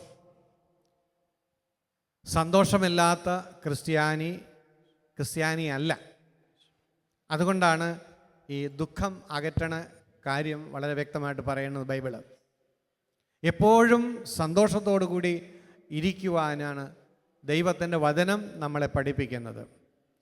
അപ്പോൾ കുടുംബങ്ങളിൽ സന്തോഷമുണ്ടാകണം. വളരെ പ്രധാനപ്പെട്ട ഒരു കാര്യമാണിത്. സന്തോഷമില്ലാത്ത കുടുംബങ്ങളിൽ ആത്മീയമായ വളർച്ച ബുദ്ധിമുട്ടാണ്. കുട്ടികളുടെ വ്യക്തിത്വങ്ങൾ വികലമായിട്ട് പോകും സന്തോഷമില്ലാത്ത കുടുംബ അന്തരീക്ഷം കൊണ്ട്. മാതാപിതാക്കൾ സന്തോഷമുള്ളവരല്ലെങ്കിൽ അവരുടെ ആധ്യാത്മികതയെ മക്കൾ സംശയിക്കും. അപ്പം നമ്മൾ സന്തോഷത്തിൻ്റെ ഉറവിടമായ ദൈവത്തോട് കൂടുതൽ അടുത്ത് ജീവിക്കുന്നവരാണെങ്കിൽ തീർച്ചയായിട്ടും ദൈവത്തിൻ്റെ അരൂപിയുടെ സന്തോഷം നമ്മുടെ വ്യക്തിത്വത്തിൽ പ്രതിഫലിപ്പിക്കണം. അപ്പോൾ ഇതൊരു പ്രധാനപ്പെട്ട കാര്യമായിട്ട് നമ്മൾ എടുക്കണം. സന്തോഷമുള്ള ഒരു വ്യക്തിയായി ഞാൻ മാറണം. അത് ദൈവത്തിൻ്റെ ഹിതമാണ് എന്നുള്ള തിരിച്ചറിവിൽ ഈ രാത്രി മുതൽ നിങ്ങൾ അതിനുവേണ്ടി പ്രാർത്ഥിക്കണം. സന്തോഷമുള്ള ഒരു വ്യക്തിയായിട്ട് നമ്മൾ ജീവിക്കണം. അല്ലെങ്കിൽ എന്താ കുഴപ്പം? എൻ്റെ ഉള്ളിൽ സന്തോഷമില്ല എങ്കിൽ എനിക്ക് സന്തോഷം കൊടുക്കാൻ പറ്റില്ല. എൻ്റെ ഉള്ളിലുള്ളതല്ലേ കൊടുക്കാൻ പറ്റുള്ളൂ. ഞാനൊരു ദുഃഖപുത്രിയായും ദുഃഖപുത്രനായും ജീവിക്കുമ്പോൾ എൻ്റെ ചുറ്റുപാടുമുള്ളവരിലേക്ക് അറിഞ്ഞും അറിയാതെ ഞാൻ കൊടുക്കുന്നത് ദുഃഖമാണ്. അത് ദൈവത്തിൻ്റെ പദ്ധതിയല്ല. അപ്പോൾ എൻ്റെ ജീവിത പങ്കാളിക്ക് ഞാൻ സന്തോഷം കൊടുക്കണം. വേറെ എല്ലാം കൊടുത്തിട്ട് കാര്യമില്ല, സന്തോഷം കൊടുക്കണം. അത് എൻ്റെ ചുമതലയാണ്. ദൈവം എന്നെ ആക്കിയിരിക്കുന്നതിൻ്റെ ലക്ഷ്യങ്ങളിൽ ഒന്നാണ് എൻ്റെ ജീവിത പങ്കാളിക്ക് സന്തോഷം കൊടുക്കാനാണ് എന്നെ ദൈവമാക്കിയിരിക്കുന്നത്. പകരം ഞാൻ കണ്ണുനീരാണ് കൊടുക്കുന്നതെങ്കിൽ, ദുഃഖമാണ് കൊടുക്കുന്നതെങ്കിൽ എന്നെക്കുറിച്ചുള്ള ദൈവത്തിൻ്റെ പദ്ധതികൾ അവിടെ പരാജയപ്പെട്ടു പോവുകയാണ്. അപ്പോൾ സന്തോഷം മക്കൾക്ക് കൊടുക്കണം. നമുക്ക് നല്ല വിദ്യാഭ്യാസം കൊടുത്തതുകൊണ്ട് കാര്യമില്ല, വസ്ത്രം കൊടുത്തതുകൊണ്ട് കാര്യമില്ല. അവർക്ക് ആനന്ദം കൊടുക്കണം. നമ്മുടെ ഭവനങ്ങൾ സന്തോഷം കൊടുക്കുന്ന ഇടങ്ങളായി മാറുമ്പോൾ അവിടെ ദൈവ സാന്നിധ്യം വളരും, പ്രാർത്ഥന വളരും, സ്നേഹം വളരും. എന്നാൽ സന്തോഷമില്ലാത്ത സാഹചര്യങ്ങളിലെല്ലാം ഇതിന് വിരുദ്ധമായ അരൂപികളായിരിക്കും വളരുക. അപ്പം അതുകൊണ്ട് ക്രൈസ്തവ ജീവിതത്തിൽ നമ്മൾ പ്രാർത്ഥിച്ചതുകൊണ്ട് മാത്രം കാര്യമില്ല. നമ്മൾ ഒരുപാട് പ്രാർത്ഥിച്ചിട്ടും നമുക്ക് ആനന്ദമില്ലെങ്കിൽ ആത്മീയതയിൽ ഒരു കുറവുണ്ട്. പരിശുദ്ധാത്മാവ് സന്തോഷത്തിൻ്റെ ആത്മാവാണ്. ഈ ആത്മാവിൽ നിറയുമ്പോൾ ആത്മാവിൽ സന്തോഷം ഉണ്ടാകണം. ദുഃഖമൊക്കെ തോന്നും, ഇടയ്ക്ക് വേദനയൊക്കെ തോന്നും, അതൊക്കെ ശരിയാണ്. പക്ഷേ ഇതൊന്നും എന്നെയും നിങ്ങളെയും കീഴ്പ്പെടുത്താൻ ശക്തിയുള്ളതായി തീരുകയില്ല. അപ്പോൾ നമ്മൾ ആത്മീയമായി ശക്തരായിട്ട് മാറണം. ആ വളർച്ച സന്തോഷത്തിലൂടെ നമ്മുടെ കുടുംബാംഗങ്ങളിൽ വെളിപ്പെടുത്തി കൊടുക്കണം. അങ്ങനെ നമ്മുടെ ജീവിത സാഹചര്യങ്ങളിൽ കൂടുതൽ ദൈവകൃപ കൊടുക്കുവാനായിട്ട് നമുക്ക് സാധിക്കും, മാറ്റങ്ങൾ ഉണ്ടാക്കാനായിട്ട് സാധിക്കും. സന്തോഷത്തിൻ്റെ അരൂപി കടന്നു വരുമ്പോൾ അവിടെ മറ്റു തരത്തിലുള്ള മാറ്റങ്ങളെല്ലാം സ്വാഭാവികമായിട്ടുണ്ടാകും. ദൈവത്തിൻ്റെ സാന്നിധ്യം നിറയുമ്പോൾ ദൈവാത്മാവിൻ്റെ പ്രചോദനങ്ങൾ കുടുംബാംഗങ്ങൾക്ക് കൂടുതൽ സ്വീകരിക്കാൻ പറ്റും. അവരുടെ വളർച്ചയ്ക്ക് അത് സഹായകരമായിട്ട് തീരുകയും ചെയ്യും. അതുകൊണ്ട് ഇന്ന് ഒരു തീരുമാനമെടുക്കണം. ഇനി ആയുസ് ഇത്രയൊക്കെ ആയിപ്പോയി, ഇത്രയും കാലം സന്തോഷമില്ലാതെയൊക്കെ ജീവിച്ചു. അപ്പോൾ ഇനിയുള്ള കാലഘട്ടങ്ങളിൽ സന്തോഷമുള്ള ഒരു വ്യക്തിയായിട്ട് ഞാൻ ജീവിക്കും എന്ന് തീരുമാനമെടുക്കുകയും എല്ലാ ദിവസവും അതിനുള്ള കൃപയ്ക്ക് വേണ്ടി നമ്മൾ പ്രാർത്ഥിക്കുകയും ചെയ്യണം. ഉള്ളിൽ സന്തോഷമില്ലാതെ വരുമ്പോഴാണ് നമ്മൾ പുറമെ സന്തോഷം തേടി പോകുന്നത്. മദ്യത്തിൻ്റെ സന്തോഷത്തിലേക്ക്, വഴിതെറ്റിയ ലൈംഗികതയുടെ സന്തോഷത്തിലേക്ക്, അതുപോലെ അംഗീകാരത്തിനൊക്കെ വേണ്ടി പ്രാന്ത് പിടിച്ചൊക്കെ മനുഷ്യർ നടക്കുന്നത് ഉള്ളിലുള്ള ഈ ശൂന്യത നികത്താൻ വേണ്ടിയിട്ടാണ്. അപ്പോൾ ഉള്ളിൽ സന്തോഷം നിറഞ്ഞാൽ തിന്മയുടെ പ്രലോഭനങ്ങളെ അതിജീവിക്കുക വളരെ എളുപ്പമാണ്. വർഷങ്ങൾക്ക് മുമ്പ് ഞാൻ ആദ്യമായിട്ട് അമേരിക്കയിൽ ചെല്ലുമ്പോൾ ചിക്കാഗോയിലെ ഒരു സുഹൃത്തിൻ്റെ വീട്ടിലാണ് താമസിക്കുന്നത്. അദ്ദേഹത്തിന് 2 പെൺമക്കളാണ്. അതിൽ മൂത്തയാൾ കോളേജിൽ പഠിക്കുകയാണ്. ഒരു രാജ്യത്തേക്ക് ആദ്യമായിട്ട് ചെന്നതാണ്. അപ്പോൾ അവിടുത്തെ കൾച്ചറൊക്കെ പഠിക്കണം, അപ്പോൾ അവിടുത്തെ കോളേജുകളിലെ രീതികളൊക്കെ മനസ്സിലാക്കണം. അതുകൊണ്ട് ഞങ്ങൾ ഈ കുട്ടിയോട് കോളേജ് ലൈഫ് എങ്ങനെയുണ്ട് അമേരിക്കയിൽ എന്ന് ചോദിച്ച് പഠിക്കുകയാണ് അത്താഴൂണ് കഴിഞ്ഞിരിക്കുമ്പോൾ. അപ്പോൾ അവൾ പറഞ്ഞു, ഞങ്ങളുടെ കോളേജിൽ എല്ലാ ആഴ്ചയും വീക്കെൻഡ് പാർട്ടിയുണ്ട്. ഈ വീക്കെൻഡ് പാർട്ടിയിൽ മദ്യം വിളമ്പും, എല്ലാവരും മദ്യം കഴിക്കും. അതൊക്കെ അവിടുത്തെ ഒരു സാധാരണ സംഭവമാണ്. അപ്പോൾ ഈ കോളേജിലുള്ള വീക്കെൻഡ് പാർട്ടിയും മദ്യം കഴിക്കലൊന്നും ഒരു പുതുമയൊന്നുമില്ല. അപ്പോൾ ഇവളോട് ഞങ്ങൾ ചോദിച്ചു, അപ്പോൾ ക്ലാസ്സിൽ വീക്കെൻഡ് പാർട്ടിയിൽ മദ്യം വിളമ്പും, എല്ലാ കുട്ടികളും കഴിക്കുമെന്ന് പറഞ്ഞപ്പോൾ ഇവളോട് ചോദിച്ചു, നീ മദ്യം കുടിക്കുമോ എന്ന് ചോദിച്ചു. അവൾ ചിരിച്ചുകൊണ്ട് കുറച്ച് നേരം ഇരുന്നിട്ട് ചോദിച്ചു, എന്തിനാണ് മദ്യം കഴിക്കുന്നതെന്ന്. ഞങ്ങൾ ഉത്തരം പറഞ്ഞില്ല. ഒരു രസത്തിന് വേണ്ടി അല്ലേ എന്ന് ഇങ്ങോട്ട് തന്നെ ചോദിച്ചു. എന്നിട്ട് അവൾ പറഞ്ഞു, മദ്യം കഴിക്കാതെ തന്നെ എൻ്റെ ഉള്ളിൽ എനിക്ക് നല്ല രസമുണ്ട്. യേശുവാണ് എൻ്റെ രസം.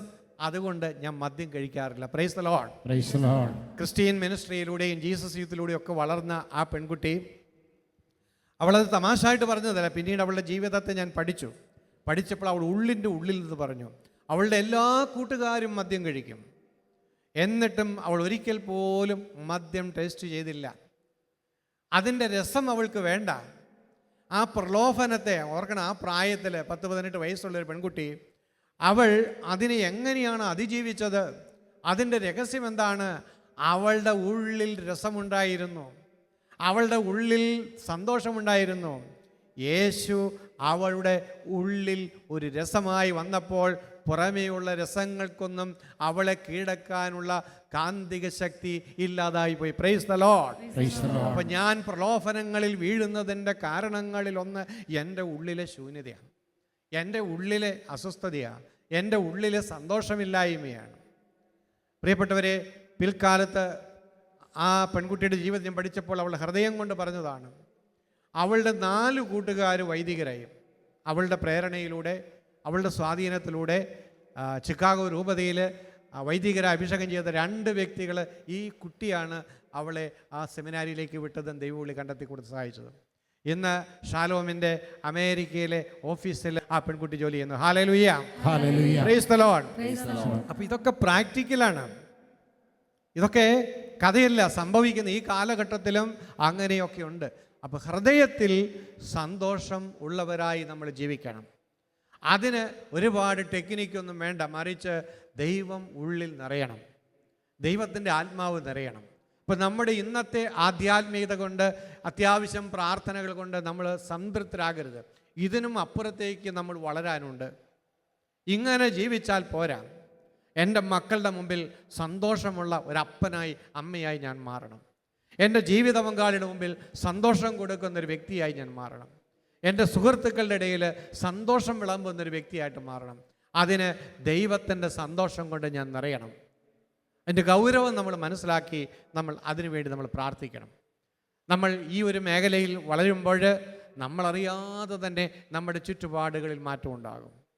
ചുറ്റുപാടുകളിൽ ഒരുപാട് ആനന്ദം കൊടുത്തുകൊണ്ട് ദൈവത്തിൻ്റെ സാന്നിധ്യം വെളിപ്പെടുത്തുന്ന വ്യക്തിയായി, സാക്ഷ്യമുള്ള ഒരു വ്യക്തിയായി മാറുവാനായിട്ട് എനിക്കും നിങ്ങൾക്കും എല്ലാം സാധിക്കും. Price the Lord. അതുകൊണ്ട് ഇന്നു മുതൽ നമ്മൾ എല്ലാവരും പ്രാർത്ഥിക്കുകയാണ്. ചുമ്മാ പ്രാർത്ഥിച്ചാൽ പോരാ, സന്തോഷത്തിന് വേണ്ടി പ്രാർത്ഥിക്കണം. പരിശുദ്ധാത്മാവെ സന്തോഷം കൊണ്ട് തന്നെ നിറയ്ക്കണം. പരിശുദ്ധാത്മാവിൻ്റെ ഫലങ്ങൾ നമുക്കറിയാം. ആനന്ദം, അത് ദൈവം ഒരു കൃപയായിട്ട് തരും. ഒരുപക്ഷെ ഇന്നു വരെയും സന്തോഷിക്കാത്തൊരു വ്യക്തിയായിരിക്കാം. നിങ്ങളുടെ എല്ലാവരുടെയും ജീവിതത്തിൽ പുതിയ ഒരു പുഞ്ചിരി പരിശുദ്ധാത്മാവ് തരാൻ ആഗ്രഹിക്കുന്നു, പുതിയ ഒരു സന്തോഷം തരാൻ ആഗ്രഹിക്കുന്നു. പരിശുദ്ധാത്മാവിനോട് എല്ലാ ദിവസവും പ്രാർത്ഥിക്കണം. ജീവിതത്തിൽ മാറ്റമുണ്ടാകും, വ്യക്തിത്വത്തിൽ മാറ്റമുണ്ടാകും. അങ്ങനെ വരുമ്പോൾ സാഹചര്യങ്ങൾ മാറും. നമ്മൾ സാഹചര്യങ്ങൾ മാറിയിട്ട് ആനന്ദിക്കാനിരിക്കുന്നവരാണ്. എന്നാൽ സാഹചര്യങ്ങളെ മാറ്റണമെങ്കിൽ നമ്മൾ ആദ്യം മാറണം. നമ്മളുടെ ചിന്തകൾ മാറണം, ആന്തരിക അവസ്ഥകൾ മാറണം. അപ്പോഴേ സാഹചര്യങ്ങളെ മാറ്റുവാനായിട്ട് നമുക്ക് സാധിക്കുകയുള്ളൂ. Price the Lord. ഹല്ലേലൂയ. അപ്പോൾ ഇന്നോട്ട് പ്രാർത്ഥിക്കില്ലേ? മറ്റു പല കാര്യങ്ങൾക്ക് വേണ്ടി പ്രാർത്ഥിക്കുന്ന കൂട്ടത്തിൽ നമ്മൾ പ്രധാനപ്പെട്ട ഒരു കാര്യമായി ഇത് കൂട്ടിച്ചേർക്കണം. സന്തോഷമുള്ള ഒരു വ്യക്തിത്വം എനിക്ക് നൽകണം. അപ്പോൾ എൻ്റെ ക്രിസ്തീയ വിശ്വാസത്തിൻ്റെ ഒരടയാളമായിട്ട് സന്തോഷം മാറണം. നമുക്കറിയാം, ആദിമ നൂറ്റാണ്ടിലെ ക്രിസ്ത്യാനികളെ വധിക്കാൻ കൊലക്കളത്തിലേക്ക് കൊണ്ടുപോകുമ്പോൾ പോലും അവർ സന്തോഷത്തോടെ തുള്ളിച്ചാടി ദൈവത്തെ സ്തുതിച്ച് ആ വധശിക്ഷ സ്വീകരിക്കാൻ വേണ്ടി പോയി എന്ന് നമ്മൾ വായിക്കുന്നു. ഭ്രാന്തമായ ഒരവസ്ഥയത് മാനുഷികമായിട്ട് ആർക്കും സാധിക്കുകയില്ല. ഇതാ പരിശുദ്ധാത്മാവിൻ്റെ നിറവ് വരുമ്പോൾ ഉണ്ടാകുന്ന വ്യത്യാസം. ഏത് വേദനാജനകമായ സാഹചര്യത്തിലും ഹൃദയത്തിൽ ആഹ്ലാദമുണ്ടാകും, ആനന്ദമുണ്ടാകും. ലോകത്തിന് നൽകാൻ കഴിയാത്തതായത് ഒരു വ്യക്തിക്ക് എത്ര വ്യക്തിത്വം വളർത്തിയെടുത്താലും ഇത് കിട്ടുകയില്ല. നമ്മുടെ എല്ലാവരുടെയും ജീവിതത്തിൽ ഒരു വളർച്ചയ്ക്കുള്ള ആഗ്രഹം എല്ലാവർക്കും ഉണ്ട്. ഭൗതികമായിട്ട് വളരണം, ആത്മീയമായിട്ട് വളരണം, നമ്മൾ ജോലിയുമായി ബന്ധപ്പെട്ടാണെങ്കിൽ അവിടെ പ്രൊമോഷനൊക്കെ വേണം. അപ്പം ഇങ്ങനെ കൂടുതൽ ഉയരങ്ങളിലേക്ക് പോകാനായിട്ട് എല്ലാ മനുഷ്യരും ആഗ്രഹിക്കുന്നുണ്ട്. അപ്പോൾ ആത്മീയ ജീവിതത്തിലും ഉന്നതങ്ങളിലേക്ക് വളരണം, ഭൗതിക ജീവിതത്തിലും വളരണം. ഒരു വളർച്ച സ്വാഭാവികമാണ്. എപ്പോഴും ഇങ്ങനെ സ്റ്റാഗ്നൻ്റ് ആയിട്ട് കിടന്നാൽ ജീവിതം മരവിച്ചു പോകും. അപ്പോൾ ഈ വളർച്ചയ്ക്ക് വേണ്ടി മനുഷ്യർ ഒരുപാട് കഷ്ടപ്പെടാറുണ്ട്. എന്നാൽ ഒരു സത്യം നമ്മൾ തിരിച്ചറിയണം. ഒരു വ്യക്തി എത്രമാത്രം കഷ്ടപ്പെട്ടു എന്നതുകൊണ്ട് ആ വ്യക്തി വളരണമെന്നില്ല. എത്രമാത്രം പഠിച്ചു എന്നതുകൊണ്ട് ഒരു വ്യക്തി വളരണമെന്നില്ല. വളർത്തുന്നത് ദൈവമാണ്. Price the lord. Praise the Lord. ദൈവം വളർത്തുന്നില്ല എങ്കിൽ നമ്മുടെ അധ്വാനം നിഷ്ഫലമായിട്ട് പോകും. നമുക്കറിയാം, കർത്താവ് ഭവനം പണിയുന്നില്ല എങ്കിൽ പണിക്കാർ വെറുതെ അധ്വാനിക്കുന്നു. കർത്താവ് നഗരം കാക്കുന്നില്ല എങ്കിൽ കാവൽക്കാർ വെറുതെ ഉറക്കമിളയ്ക്കുന്നു. നമുക്കറിയാം. അപ്പോൾ വളരാൻ വേണ്ടി നമ്മൾ നെട്ടോട്ടമിടരുത്. ചിലരൊക്കെ ഭ്രാന്ത് പിടിച്ച് അവർ ജീവിക്കുന്ന മേഖലയിൽ, പ്രവർത്തിക്കുന്ന മേഖലയിൽ ഉയരാൻ വേണ്ടി കഷ്ടപ്പെടും. പലപ്പോഴും അത് കൂടുതൽ ടെൻഷനും അസ്വസ്ഥതയ്ക്കുമൊക്കെ കാരണമായിട്ട് തീരും. എന്നാൽ ദൈവമാണ് വളർത്തുന്നത് എന്ന് തിരിച്ചറിഞ്ഞാൽ നമ്മൾ പിന്നെ വളരാൻ വേണ്ടി ഓടുകയില്ല. അത് നമ്മുടെ ഒരു പ്രശ്നമായിരിക്കുകയില്ല. കാരണം ദൈവത്തിൻ്റെ പ്രശ്നമാണ് വളർത്തുക എന്നുള്ളത്. എൻ്റെ ആത്മീയ ഗുരുവായ വർക്കീച്ചൻ എന്നോട് പറഞ്ഞൊരു കാര്യമുണ്ടായിരുന്നു. ഒരിക്കലും നീ ആരോടും മത്സരിക്കാൻ പോകരുത്. കാരണം മത്സരിച്ച് ജയിക്കേണ്ടതല്ല ജീവിതം. നിനക്ക് ജയം നൽകുന്ന ദൈവമാണ്. അതുകൊണ്ട് ശുശ്രൂഷയുടെ മേഖലകളിൽ നീ ആരുമായി മത്സരിക്കാൻ പാടില്ല. അതുപോലെ തന്നെ അദ്ദേഹം എനിക്ക് തന്ന ഉപദേശമുണ്ട്, ഈ ആളുകൾ വിളിക്കുന്നിടത്തെല്ലാം പോയി പ്രസംഗിക്കരുത്. പലപ്പോഴും ഈ ഓടി നടന്ന് പ്രസംഗിക്കുന്നതൊക്കെ അത് നമ്മളെ തളർത്തിക്കളയുകയുള്ളൂ. ദൈവം വിളിക്കുന്നിടത്ത് മാത്രമേ പോകാവുള്ളൂ. ഞാൻ അന്നും ഇന്നും ഈ 25 വർഷം 30 വർഷത്തോളമായി അന്നും ഇന്നും സൂക്ഷിക്കുന്നുണ്ട്. പ്രസംഗിക്കാനൊക്കെ എല്ലാ ദിവസവും ആളുകൾ വിളിക്കാറുണ്ട്. പക്ഷേ ഞാൻ പോകാറില്ല. വളരെയേറെ പ്രാർത്ഥിച്ചിട്ട് ഈശോ വിളിക്കുന്നെന്ന് തോന്നിയാൽ മാത്രമേ പോകാറുള്ളൂ. അപ്പോൾ ഒരു കാര്യത്തിലും അവസരങ്ങൾക്ക് വേണ്ടി അങ്ങനെ ഓടാറില്ല. ഈ ഒരു ഉപദേശം എനിക്ക് കിട്ടിയതുകൊണ്ട്. പക്ഷെ ദൈവമാണ് വളർത്തുന്നത് എന്ന് ജീവിതത്തിൽ മനസ്സിലാക്കാൻ സാധിച്ചതുകൊണ്ടാണ്. അതുകൊണ്ട് ദൈവത്തിൻ്റെ കരങ്ങളിൽ നമ്മളെ തന്നെ കൊടുത്താൽ മതി നമ്മൾ ചെയ്യേണ്ടത്. പിന്നെ ഒരു കാര്യവും കൂടിയുണ്ട്. ജീവിതത്തിൽ വളർച്ച ആഗ്രഹിക്കുന്നവർ, ഉയർച്ച ആഗ്രഹിക്കുന്നവർ ധ്യാനിക്കേണ്ട ഒരു ബൈബിൾ ഭാഗമുണ്ട്. മത്തായിയുടെ സുവിശേഷം 25-ാം അധ്യായത്തിൽ താലന്തുകളുടെ ഉപമ 14-ാമത്തെ വചനം മുതൽ പറയുന്നുണ്ട്. ഒരുവൻ ഒരു യാത്ര പുറപ്പെടുന്നതിന് മുമ്പ് തൻ്റെ ഭൃത്യന്മാരെ വിളിച്ച് ഒരാൾക്ക് ഓരോരുത്തരുടെയും കഴിവനുസരിച്ച് 10 താലന്ത്, 5 താലന്ത്, 1 താലന്ത് ഇങ്ങനെ കൊടുത്തിട്ട് പോകുന്നു. താലന്തിൻ്റെ കഥ നിങ്ങൾക്ക് എല്ലാവർക്കും അറിയാം. കാലങ്ങൾ കുറേ കഴിഞ്ഞു. യജമാനൻ വന്നു. കണക്ക് തീർക്കാൻ വേണ്ടി ഭൃത്യന്മാരെ വിളിച്ചു കഴിഞ്ഞപ്പോൾ ഈ 10 താലന്ത് കിട്ടിയും പറഞ്ഞു, യജമാനെ നീ തന്ന 10 താലന്ത് കൊണ്ട് വ്യാപാരം ചെയ്ത് ഞാൻ 10 കൂടി ഉണ്ടാക്കി. അപ്പോൾ യജമാനൻ പറയുന്നൊരു കാര്യമുണ്ട്, കൊള്ളാം, നല്ലവനും വിശ്വസ്തനുമായ ഭൃത്യ, അല്പകാര്യങ്ങളിൽ വിശ്വസ്തനായിരുന്നതിനാൽ അനേക കാര്യങ്ങൾ നിന്നെ ഞാൻ ഫലമേൽപ്പിക്കും. നിന്റെ യജമാനൻ്റെ സന്തോഷത്തിലേക്ക് നീ പ്രവേശിക്കുക. Praise the lord. അല്പകാര്യങ്ങളിൽ വിശ്വസ്തനായിരുന്നതുകൊണ്ട് നിന്നെ ഞാൻ ഒരുപാട് കാര്യങ്ങൾ ഏൽപ്പിക്കാൻ പോവുകയാണ്. അപ്പം ദൈവമാണ് ഒരു വ്യക്തിയെ ഉയർത്തുന്നതെങ്കിൽ ആ ദൈവത്തിൻ്റെ ഉയർച്ചയുടെ പിന്നിലുള്ള, ഉയർത്തലിൻ്റെ പിന്നിലുള്ള മാനദണ്ഡം ഇതാണ്: ദൈവം നൽകിയിരിക്കുന്ന അല്പ കാര്യങ്ങളിൽ വിശ്വസ്തനായിരിക്കണം. 5 താലന്ത് കിട്ടിയ വ്യക്തിയും 5 കൂടി സമ്പാദിച്ചപ്പോൾ അവനോടും പറഞ്ഞു, നല്ലവനും വിശ്വസ്തനുമായ ഭൃത്യ, നീ യജമാനൻ്റെ സന്തോഷത്തിലേക്ക് പ്രവേശിക്കുക. എന്നാൽ 1 താലന്ത് കിട്ടിയവൻ അത് കുഴിച്ചിട്ടു. അപ്പോൾ ഇവിടെ നമ്മൾ പഠിക്കേണ്ട ഒരു പാഠമുണ്ട്. അതായത് ദൈവം നമുക്ക് നൽകിയതിനെ നമ്മൾ എങ്ങനെ ഉപയോഗിക്കുന്നു എന്നതിലാണ് നമ്മുടെ ഭാവി ഇരിക്കുന്നത്. Price the Lord. നമ്മളിൽ അനേകർ കിട്ടാത്തതിനെ ഓർത്ത് ദുഃഖിച്ച് ജീവിക്കുന്നവരാണ്. ഇല്ലാത്തതിനെക്കുറിച്ച് സങ്കടം പറഞ്ഞ് ജീവിക്കുന്നവരാണ്. അങ്ങനെ കിട്ടാത്തതിനെക്കുറിച്ച് സങ്കടപ്പെട്ടും പരാതി പറഞ്ഞും ഒക്കെ ജീവിക്കുമ്പോൾ കിട്ടിയതിനെ സ്നേഹിക്കാനോ കിട്ടിയതിനെ വേണ്ടത് ഉപയോഗിക്കാനോ സാധിക്കാതെ വരുമ്പോൾ യജമാനൻ്റെ മുമ്പിൽ അവൻ പരാജയപ്പെടുകയാണ്. അപ്പോൾ സമയമില്ല എന്ന് പറയുന്ന ഒത്തിരി പേരുണ്ട്. ഉള്ള സമയത്തെ എങ്ങനെയാണ് ഉപയോഗിക്കുന്നത് എന്ന് പലപ്പോഴും ചിന്തിക്കാറില്ല. അതുപോലെ ആരോഗ്യത്തിന് വേണ്ടി പ്രാർത്ഥിക്കുമ്പോൾ ദൈവം നിനക്ക് തന്ന ഉള്ള ആരോഗ്യമുണ്ടല്ലോ, കുറച്ച് ആരോഗ്യം, ആ ആരോഗ്യം നീ എങ്ങനെ ഉപയോഗിക്കുന്നത്? ദൈവമഹത്വത്തിന് വേണ്ടി ഉപയോഗിക്കുന്നുണ്ടോ? നീ കൂടുതൽ പണത്തിന് വേണ്ടി പ്രാർത്ഥിക്കുമ്പോൾ ദൈവം നിനക്ക് കഴിഞ്ഞ കാലങ്ങളിൽ തന്ന പണം നീ എങ്ങനെയാണ് ഉപയോഗിച്ചത്? വിശ്വസ്തയോടുകൂടിയാണോ നീ ഉപയോഗിച്ചത്? ഇതാണ് ദൈവം നോക്കുന്നത്. അപ്പം നമ്മൾ ഇല്ലാത്ത പലതിനും വേണ്ടി പ്രാർത്ഥിക്കുകയും നെട്ടോട്ടം ഓടുകയും ചെയ്യുമ്പോൾ ഉള്ളതിനെ വേണ്ടതുപോലെ ഉപയോഗിക്കാൻ ശ്രദ്ധിക്കാതെയായി പോകുന്നു. അപ്പോൾ ദൈവം തന്നതിനെക്കുറിച്ച് നമുക്ക് കൂടുതൽ ഗൗരവം ഉണ്ടാകണം. ഇന്ന് ദൈവം തന്നിരിക്കുന്നത് ചെറിയ ശുശ്രൂഷയായിരിക്കാം. ആ ശുശ്രൂഷയോട് നീ വിശ്വസ്ത പുലർത്തുമ്പോഴാണ് കൂടുതൽ വലിയ ശുശ്രൂഷ.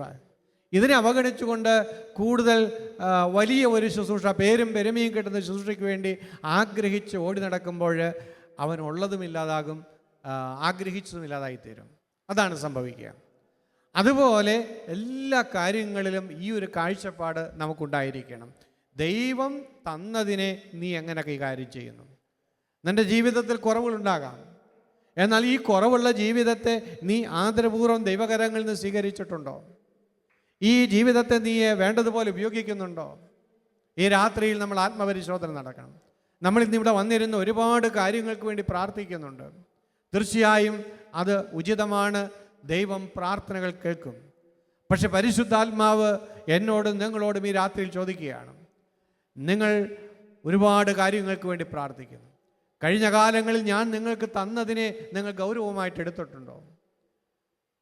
കഴിഞ്ഞ കാലങ്ങളിൽ ഞാൻ നിനക്ക് തന്ന അനുഗ്രഹങ്ങൾ നീ കൈകാര്യം ചെയ്തത് അവിശ്വസ്തയോടുകൂടിയാണോ? ആണെങ്കിൽ നമ്മൾ അനുദപിക്കണം, നമ്മൾ തിരുത്തണം. അപ്പോൾ പുതിയതിന് വേണ്ടി പ്രാർത്ഥിക്കുന്നതിന് മുമ്പ് തന്നതിനെ, നമുക്ക് ചിലപ്പോൾ ഇന്ന് ചെറിയ ജോലിയായിരിക്കും, ചെറിയ ശമ്പളമായിരിക്കും, പക്ഷെ ഇന്ന് എൻ്റെ ദൈവം തന്ന ഈ ജോലിയെ ഞാൻ ആദരിച്ച് സ്നേഹിക്കുമ്പോഴാണ് എനിക്ക് അവിടെയും പ്രമോഷൻ ഉണ്ടാകുക. അപ്പോൾ ദൈവം തന്നത് ചെറുതാണെങ്കിലും ഇത്തിരിയുള്ളെങ്കിലും അതിനെ ആദരവോടെ ദൈവകരങ്ങളിൽ നിന്ന് സ്വീകരിച്ച് നമ്മൾ ഉപയോഗിക്കാൻ പഠിക്കുമ്പോഴാണ് ദൈവത്തിൻ്റെ കൃപ നമ്മളുടെ ജീവിതത്തിലേക്ക് കടന്നു വരുന്നത്. അപ്പോൾ ജീവിതത്തിലെ വളർച്ചയ്ക്ക് രണ്ട് കാര്യങ്ങളാണ് ഞാൻ പറഞ്ഞത്. ഒന്ന്, വളർത്തുന്നവൻ ദൈവമാണ്. ഞാൻ അധ്വാനിച്ചത് കൊണ്ട് മാത്രം എൻ്റെ ആത്മീയ ജീവിതമാണെങ്കിലും ഭൗതിക ജീവിതമാണെങ്കിലും വളരണമെന്നില്ല. ദൈവം തിരുമനസ്സാകണം. അതുകൊണ്ട് ദൈവത്തിനായിട്ട് കാത്തിരിക്കുകയാണ് വേണ്ടത്. നമ്മൾ വളരാൻ വേണ്ടി ഭ്രാന്ത് പിടിച്ച് ഒരു മേഖലയിലും ഓടി നടക്കേണ്ട ആവശ്യമില്ല. നമ്മൾ ദൈവത്തിൻ്റെ കരങ്ങളിൽ ജീവിതം കൊടുത്താൽ മതി. രണ്ടാമതായി, ദൈവം നമുക്ക് കൂടുതൽ ഉത്തരവാദിത്തങ്ങൾ ഏൽപ്പിക്കുന്നത്, കൂടുതൽ വളർച്ച നൽകുന്നത്, കൂടുതൽ ഉയർത്തുന്നതിൻ്റെ മാനദണ്ഡം ദൈവം തന്നതിനെ എങ്ങനെ ഉപയോഗിച്ചു കഴിഞ്ഞ കാലങ്ങളിൽ എന്ന് നോക്കിയാണ്. അവിടെ നമ്മൾ വിശ്വസ്തരായിട്ടിരിക്കണം. അപ്പോൾ സമയത്തിൻ്റെ തികവിൽ ദൈവം നമ്മളുടെ ജീവിതത്തെ സന്ദർശിക്കുകയും നമ്മളെ വളർത്തുകയും ഉയർത്തുകയും ചെയ്യുകയും ചെയ്യും. നമുക്ക് എഴുന്നേറ്റ് നിന്നുകൊണ്ട് ഈ കൃപ കിട്ടുവാൻ വേണ്ടി നമുക്ക് പ്രാർത്ഥിക്കാം. കണ്ണുകൾ നമുക്ക് അടയ്ക്കാം. ജീവിതത്തിൻ്റെ ഏതൊക്കെ മേഖലകളിലാണ് വളരാൻ നമ്മൾ ആഗ്രഹിക്കുന്നതെല്ലാം ദൈവത്തിന് കൊടുക്കാം. അവിടെയൊക്കെ ഒരു സ്റ്റാഗ്നേഷൻ ഉണ്ടെങ്കിൽ, ഒരു മുന്നോട്ട് പോകാൻ കഴിയാതെ, കൃഷിയായിരിക്കാം, ബിസിനസ്സായിരിക്കാം, കുടുംബജീവിതമായിരിക്കാം, പഠനമായിരിക്കാം, ശുശ്രൂഷകളായിരിക്കാം, വളർച്ച മുരടിച്ചു പോയ അവസ്ഥകളുണ്ടോ എന്ന് ചിന്തിച്ച് നോക്കുക. അധ്വാനം ഫലദായകമാകാത്ത അവസ്ഥകൾ, പ്രാർത്ഥിച്ച് മടുത്തുപോയ ചില മേഖലകളൊക്കെയുണ്ട്. ദൈവം ഇടപെടുന്നതിന് തടസ്സമായിട്ട് ഏതെങ്കിലും മേഖലയിൽ, ദൈവം തന്ന മേഖലകളിൽ അവിശ്വസ്തത കടന്നു വന്നിട്ടുണ്ടെങ്കിൽ തമ്പുരാൻ്റെ കരങ്ങളിൽ നമുക്കത് സമർപ്പിച്ചുകൊണ്ട് പ്രാർത്ഥിക്കാം. കർത്താവേ, നീ എന്നെ ഉയർത്തിയാൽ മാത്രമേ ഞാൻ ഉയർത്തപ്പെടുകയുള്ളൂ എന്ന് സത്യരാത്രിയിൽ തിരിച്ചറിയുന്നു. നീ എന്നെ വളർത്തിയാൽ മാത്രമേ ഞാൻ വളരുകയുള്ളൂ എന്ന് സത്യം തിരിച്ചറിയുന്നു. അതുകൊണ്ട് രാത്രിയിൽ വളരാൻ വേണ്ടിയുള്ള ബദ്ധപ്പാടുകൾ ഞാൻ ഉപേക്ഷിക്കുന്നു. കഴിഞ്ഞ കാലങ്ങളിൽ നീ തന്ന അനുഗ്രഹങ്ങളെ ഞാൻ അവഗണിക്കുകയും നിസ്സാരമാക്കുകയും ചെയ്തതിന് മാപ്പ് തരണമേ. അവിശ്വസ്തയോടെ എൻ്റെ ദാനങ്ങൾ കൈകാര്യം ചെയ്തതിന് മാപ്പ് തന്ന് എന്നെ അനുഗ്രഹിക്കണമേ. ഈ രാത്രിയിൽ എൻ്റെ കുടുംബത്തെ അനുഗ്രഹിക്കുവാൻ നീ തിരുമനസ്സാകണമേ. യേശുവേ. എൻ്റെ ജീവിതത്തെ അനുഗ്രഹിക്കാൻ നീ തിരുമനസ്സാകണമേ. ഹല്ലേലൂയ. എൻ്റെ ആരോഗ്യത്തെ അനുഗ്രഹിക്കാൻ നീ തിരുമനസ്സാകണമേ. എൻ്റെ കുഞ്ഞുങ്ങളെ അനുഗ്രഹിക്കുവാൻ നീ തിരുമനസ്സാകണമേ. എൻ്റെ കൃഷിയിടത്തെ അനുഗ്രഹിക്കുവാൻ നീ തിരുമനസ്സാകണമേ. എൻ്റെ ബിസിനസ്സിനെ അനുഗ്രഹിക്കുവാൻ നീ തിരുമനസ്സാകണമേ. ഓ, എൻ്റെ പദ്ധതികളെ നീ ആശീർവദിക്കണമേ. എനിക്കൊരു പുതിയ തുടക്കം നൽകണമേ. എനിക്കൊരു പുതിയ ഭാവി നൽകണമേ. എന്നെ സന്ദർശിക്കണമേ. ഈ രാത്രിയിൽ എൻ്റെ കുടുംബത്തെ നീ സന്ദർശിക്കണമേ. എൻ്റെ പ്രവർത്തന മേഖലകളെ നീ സന്ദർശിക്കണമേ. എല്ലാ ബന്ധനങ്ങളും തകർത്ത് കളയണമേ. മുന്നോട്ടുള്ള ഒരു കുതിപ്പിന് വേണ്ടി ഞാൻ ആശീർവദിക്കണമേ. ഹല്ലേലൂയ, ഹല്ലേലൂയ, ഹല്ലേലൂയ, ഹല്ലേലൂയ, ഹല്ലേലൂയ, ഹല്ലേലൂയ. യേശുവേ, യേശുവേ, യേശുവേ, യേശുവേ നന്ദി, യേശുവേ നന്ദി. ആരാധന ആരാധന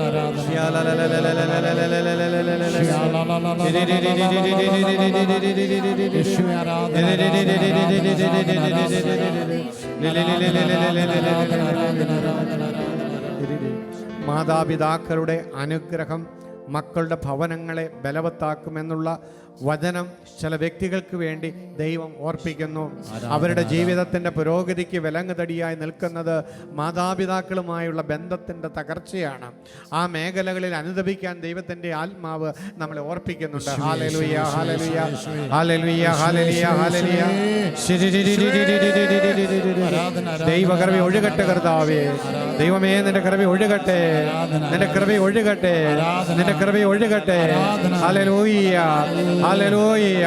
യേശുവേ നന്ദി, യേശുവേ സ്തോത്രം, യേശുവേ നന്ദി, യേശുവേ സ്തുതി, യേശുവേ നന്ദി. വായിക്കകത്ത് എപ്പോഴും ഇങ്ങനെ തൊലി പോയിക്കൊണ്ടിരിക്കുന്ന കുറേ കാലമായി അത് മാറാതെ വിഷമിക്കുന്ന ഒരു വ്യക്തിക്ക് കർത്താവ് സൗഖ്യം നൽകുന്നുണ്ട്. ഹല്ലേലൂയ. യേശുവേ ആരാധന, യേശുവേ ആരാധന, യേശുവേ സ്തുതി, യേശുവേ സ്തോത്രം, യേശുവേ നന്ദി, യേശുവേ ആരാധന, യേശുവേ സ്തോത്രം, യേശുവേ നന്ദി, യേശുവേ നന്ദി. ഇന്ന് ഇവിടേക്ക് വന്നപ്പോൾ ഏതെല്ലാം പ്രാർത്ഥനാ നിയോഗങ്ങളുമായിട്ടാണോ കടന്നു വന്നത്, ആ നിയോഗങ്ങളെല്ലാം ഒരിക്കൽ കൂടി തമ്പുരാൻ്റെ കരങ്ങളിലേക്ക് കൊടുക്കാം. കർത്താവേ, എൻ്റെ പ്രാർത്ഥനകൾ ഈ രാത്രിയിൽ നീ കേൾക്കണമേ. എൻ്റെ പ്രശ്നങ്ങളിൽ നീ ഇടപെടണമേ. എൻ്റെ കണ്ണുനീര് നീ കാണണമേ. എൻ്റെ നിസ്സഹായതയിൽ സഹായിക്കാൻ നീ വൈകരുതേ. ഓ സ്വർഗീയ പിതാവേ, യേശുവിൻ്റെ നാമത്തിൽ ഞാൻ പ്രാർത്ഥിക്കുന്നു. ഇന്ന് എൻ്റെ നിലവിളിക്ക് ഉത്തരം നൽകണമേ. ഇന്ന് എനിക്ക് രക്ഷയുടെ വാതിലുകൾ തുറന്നു തരണമേ. കർത്താവേ, എൻ്റെ നിസ്സഹായതയിൽ ഞാൻ നിലവിളിക്കുന്നു. വിശ്വാസത്തോടെ ഞാൻ ഈ രാത്രിയിൽ നിലവിളിക്കുന്നു. നിലവിളി കേൾക്കുന്ന ദൈവമേ, എൻ്റെ വേദനകൾ കാണണമേ. എൻ്റെ പ്രാർത്ഥനകൾ കേൾക്കണമേ. എൻ്റെ ജീവിത പ്രശ്നത്തിൽ ഇടപെടണമേ. എനിക്കൊരു ഉത്തരം നൽകണമേ. എൻ്റെ മുന്നോട്ടുള്ള പുരോഗതിയുടെ തടസ്സങ്ങൾ എടുത്തു നിൽക്കണമേ. എൻ്റെ മക്കളെ അനുഗ്രഹിക്കണമേ. സാമ്പത്തിക മേഖലകളെ അനുഗ്രഹിക്കണമേ. ഓ, ആത്മീയ ബന്ധനങ്ങൾ തകർത്തു കളയണമേ. തഴക്ക ദോഷങ്ങളിൽ നിന്ന് വിടുതൽ നൽകണമേ. ഹൃദയത്തെ സൗഖ്യപ്പെടുത്തണമേ. അഭിഷേകം ചെയ്യണമേ. എല്ലാവരും പ്രാർത്ഥിക്കുക, നിലവിളിച്ച് പ്രാർത്ഥിക്കുക, വിശ്വാസത്തോടെ പ്രാർത്ഥിക്കുക. ഹല്ലേലൂയ, ഹല്ലേലൂയ, ഹല്ലേലൂയ. ദൈവകൃപ ഒഴുകട്ടെ, ദൈവകൃപ ഒഴുകട്ടെ. പരിശുദ്ധാത്മാവേ, എല്ലാ ജീവിതങ്ങളെ ഏറ്റെടുക്കണമേ. നിലവിളി ഏറ്റെടുക്കണമേ. ഇടപെടണമേ എന്ന് പ്രാർത്ഥിക്കുന്നു. യേശുവേ, യേശുവേ, യേശുവേ. പരിശുദ്ധാത്മാവേ, പരിശുദ്ധാത്മാവേ, പരിശുദ്ധാത്മാവേ, പരിശുദ്ധാത്മാവേ. ഈ രാത്രിയിൽ എന്നെ നീ ഏറ്റെടുക്കൂ. ഈ രാത്രിയിൽ എന്നെ നീ അനുഗ്രഹിക്കൂ. ഈ രാത്രിയിൽ എന്നെ നീ ഏറ്റെടുക്കൂ. ഈ രാത്രിയിൽ എന്നെ നീ അനുഗ്രഹിക്കൂ. ഈ രാത്രിയിൽ എന്നെ നീ ഏറ്റെടുക്കൂ. ഈ രാത്രിയിൽ എന്നെ നീ അനുഗ്രഹിക്കൂ. ഈ രാത്രിയിൽ എന്നെ നീ ഏറ്റെടുക്കൂ. ഈ രാത്രിയിൽ എന്നെ നീ അനുഗ്രഹിക്കൂ. ഈ രാത്രിയിൽ എന്നെ നീ ഏറ്റെടുക്കൂ. ഈ രാത്രിയിൽ എന്നെ നീ അനുഗ്രഹിക്കൂ.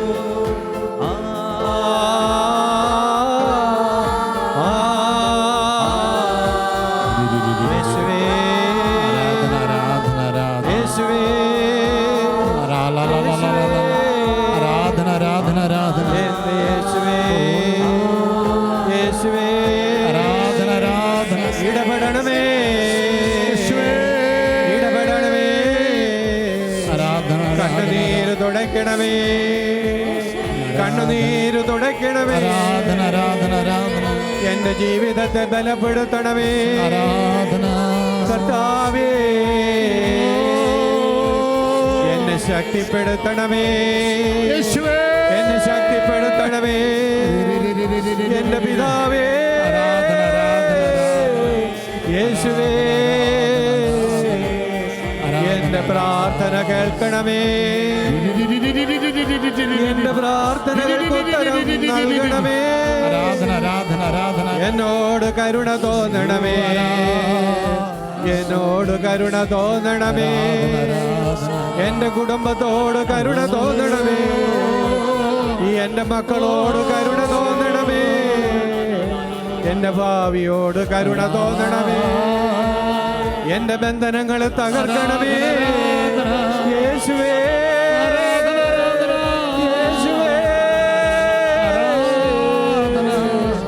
അങ്ങയുടെ കരങ്ങൾ നീട്ടണമേ സൗഖ്യപ്പെടുത്തുന്ന കരങ്ങൾ നീട്ടണമേ ബന്ധനങ്ങൾ അഴിക്കുന്ന കരങ്ങൾ നീട്ടണമേ കൃപ നൽകണമേ നിന്റെ മക്കളെ തൊടണമേ നിന്റെ മക്കളെ തൊടണമേ നിന്റെ ശക്തി അയക്കണമേ തളർന്നവനെ ബലപ്പെടുത്തണമേ ശക്തിപ്പെടുത്തണമേ ഇറങ്ങി വരണമേ ഞങ്ങളുടെ ജീവിത സാഹചര്യങ്ങളിലേക്ക് ഇറങ്ങി വരണമേ റിയാ റിയാ റിയാ റിയാ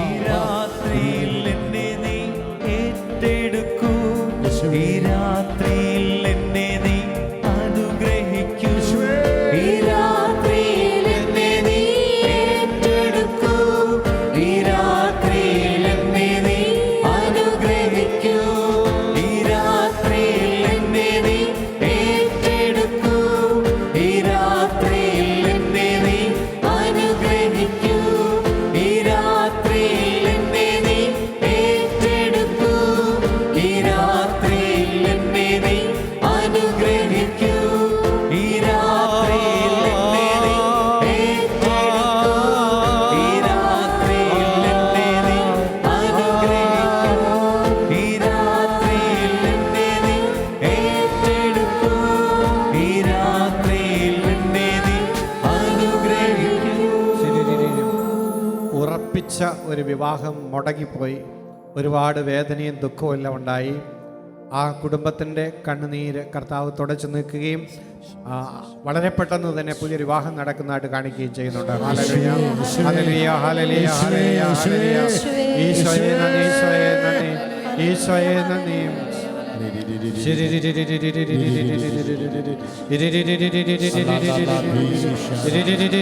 എല്ലാവരും പ്രാർത്ഥിക്കുക വിശ്വാസത്തോടെ പ്രാർത്ഥിക്കുക കർത്താവിന്റെ സാന്നിധ്യം കർത്താവിന്റെ സാന്നിധ്യം അവരുടെ നിറവിലുണ്ട് അവൻ നിങ്ങളുടെ ഇടയിലൂടെ നടന്നുകൊണ്ടിരിക്കുന്നു ആരാധന ആരാധന ആരാധന ഹല്ലേലൂയ ആരാധന ആരാധന ആരാധന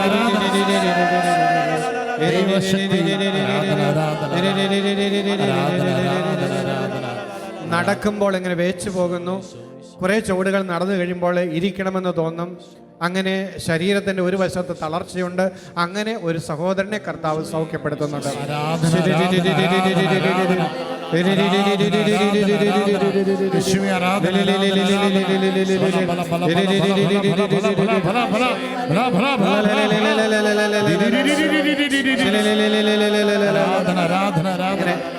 സ്കിന്ന് വിണ്ട് കീറുന്ന അസുഖം പലയിടത്തും ഇങ്ങനെ വിണ്ട് കീറിയത് പോലെ കാണുന്നു. കർത്താവിൻ്റെ രക്തം വന്ന് ആ മുറിവുകളെല്ലാം സുഖപ്പെടുത്തുന്നതായിട്ട് കാണിക്കുന്നു. ഹല്ലേലൂയ, ഹല്ലേലൂയ. യേശുവേ നന്ദി, യേശുവേ നന്ദി, യേശുവേ സ്തോത്രം, യേശുവേ സ്തോത്രം, യേശുവേ ആരാധന, യേശുവേ നന്ദി, യേശുവേ നന്ദി. ഹല്ലേലൂയ, ഹല്ലേലൂയ, ഹല്ലേലൂയ. നമുക്കൊരു നിമിഷം നമ്മുടെ പ്രാർത്ഥനാപേക്ഷകൾ നിക്ഷേപിച്ചിരിക്കുന്ന ഈ പെട്ടിയിലേക്ക് നമ്മുടെ വലതുകരം നീട്ടി പ്രാർത്ഥിക്കാം. മാതാവിൻ്റെ പാദങ്ങളിൽ വച്ചിരിക്കുന്ന ഈ പ്രാർത്ഥനാ നിയോഗങ്ങളുടെ ഈ പെട്ടിയെ നോക്കി, കർത്താവേ, ഈ പെട്ടിയിൽ നിക്ഷേപിച്ചിരിക്കുന്ന എല്ലാ പ്രാർത്ഥന നിയോഗങ്ങളും പരിശുദ്ധ അമ്മയുടെ വിമല ഹൃദയം വഴി തമ്പുരാൻ്റെ കരങ്ങളിലേക്ക് ഞങ്ങൾ ഉയർത്തുന്നു. കർത്താവേ, ഈ പ്രാർത്ഥനകൾക്കെല്ലാം ഈ രാത്രിയിൽ അങ്ങ് ഉത്തരം നൽകണമേ എന്ന് പ്രാർത്ഥിക്കുന്നു. നിലവിളി കേൾക്കുന്ന നിന്റെ കരുണ ഇന്ന് ഈ രാത്രിയിൽ ഈ പ്രാർത്ഥന നിക്ഷേപിച്ച എല്ലാ വ്യക്തികളുടെയും ജീവിതത്തിലേക്ക് ഇറങ്ങി വരട്ടെ എന്ന് പ്രാർത്ഥിക്കുന്നു. അവർക്ക് വേണ്ടി ഒരത്ഭുതം നീ പ്രവർത്തിക്കണമേ, ഒരത്ഭുതം നീ പ്രവർത്തിക്കണമേ. ഹല്ലേലൂയ, ഹല്ലേലൂയ, ഹല്ലേലൂയ, ഹല്ലേലൂയ. ആരാധന, ആരാധന, സംഭവിക്കട്ടെ. ആരാധന, ആരാധന, ആരാധന, ആരാധന, ആരാധന, ആരാധന. ഓ, സ്തോത്രം, സ്തോത്രം.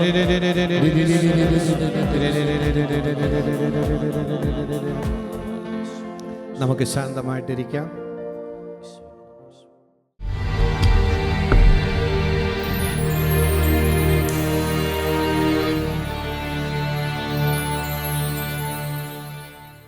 ആരാധിക്കുമ്പോൾ വീടുകൾ, ആരാധിക്കുമ്പോൾ സൗഖ്യം, ദേഹം ദേഹി ആത്മാവിൽ സമാധാന സന്തോഷം ദാനമായി അവൻ നൽകിയിടും.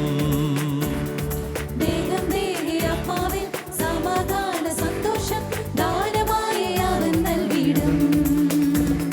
പ്രാർത്ഥിക്കാം ആത്മാവിൽ, ആരാധിക്കാം കർത്തനെ, നല്ലവൻ അവൻ വല്ലവൻ.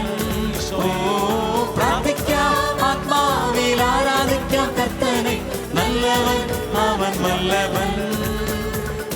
വിടുതൽ എന്നും പ്രാപിക്കാം, വിടുതൽ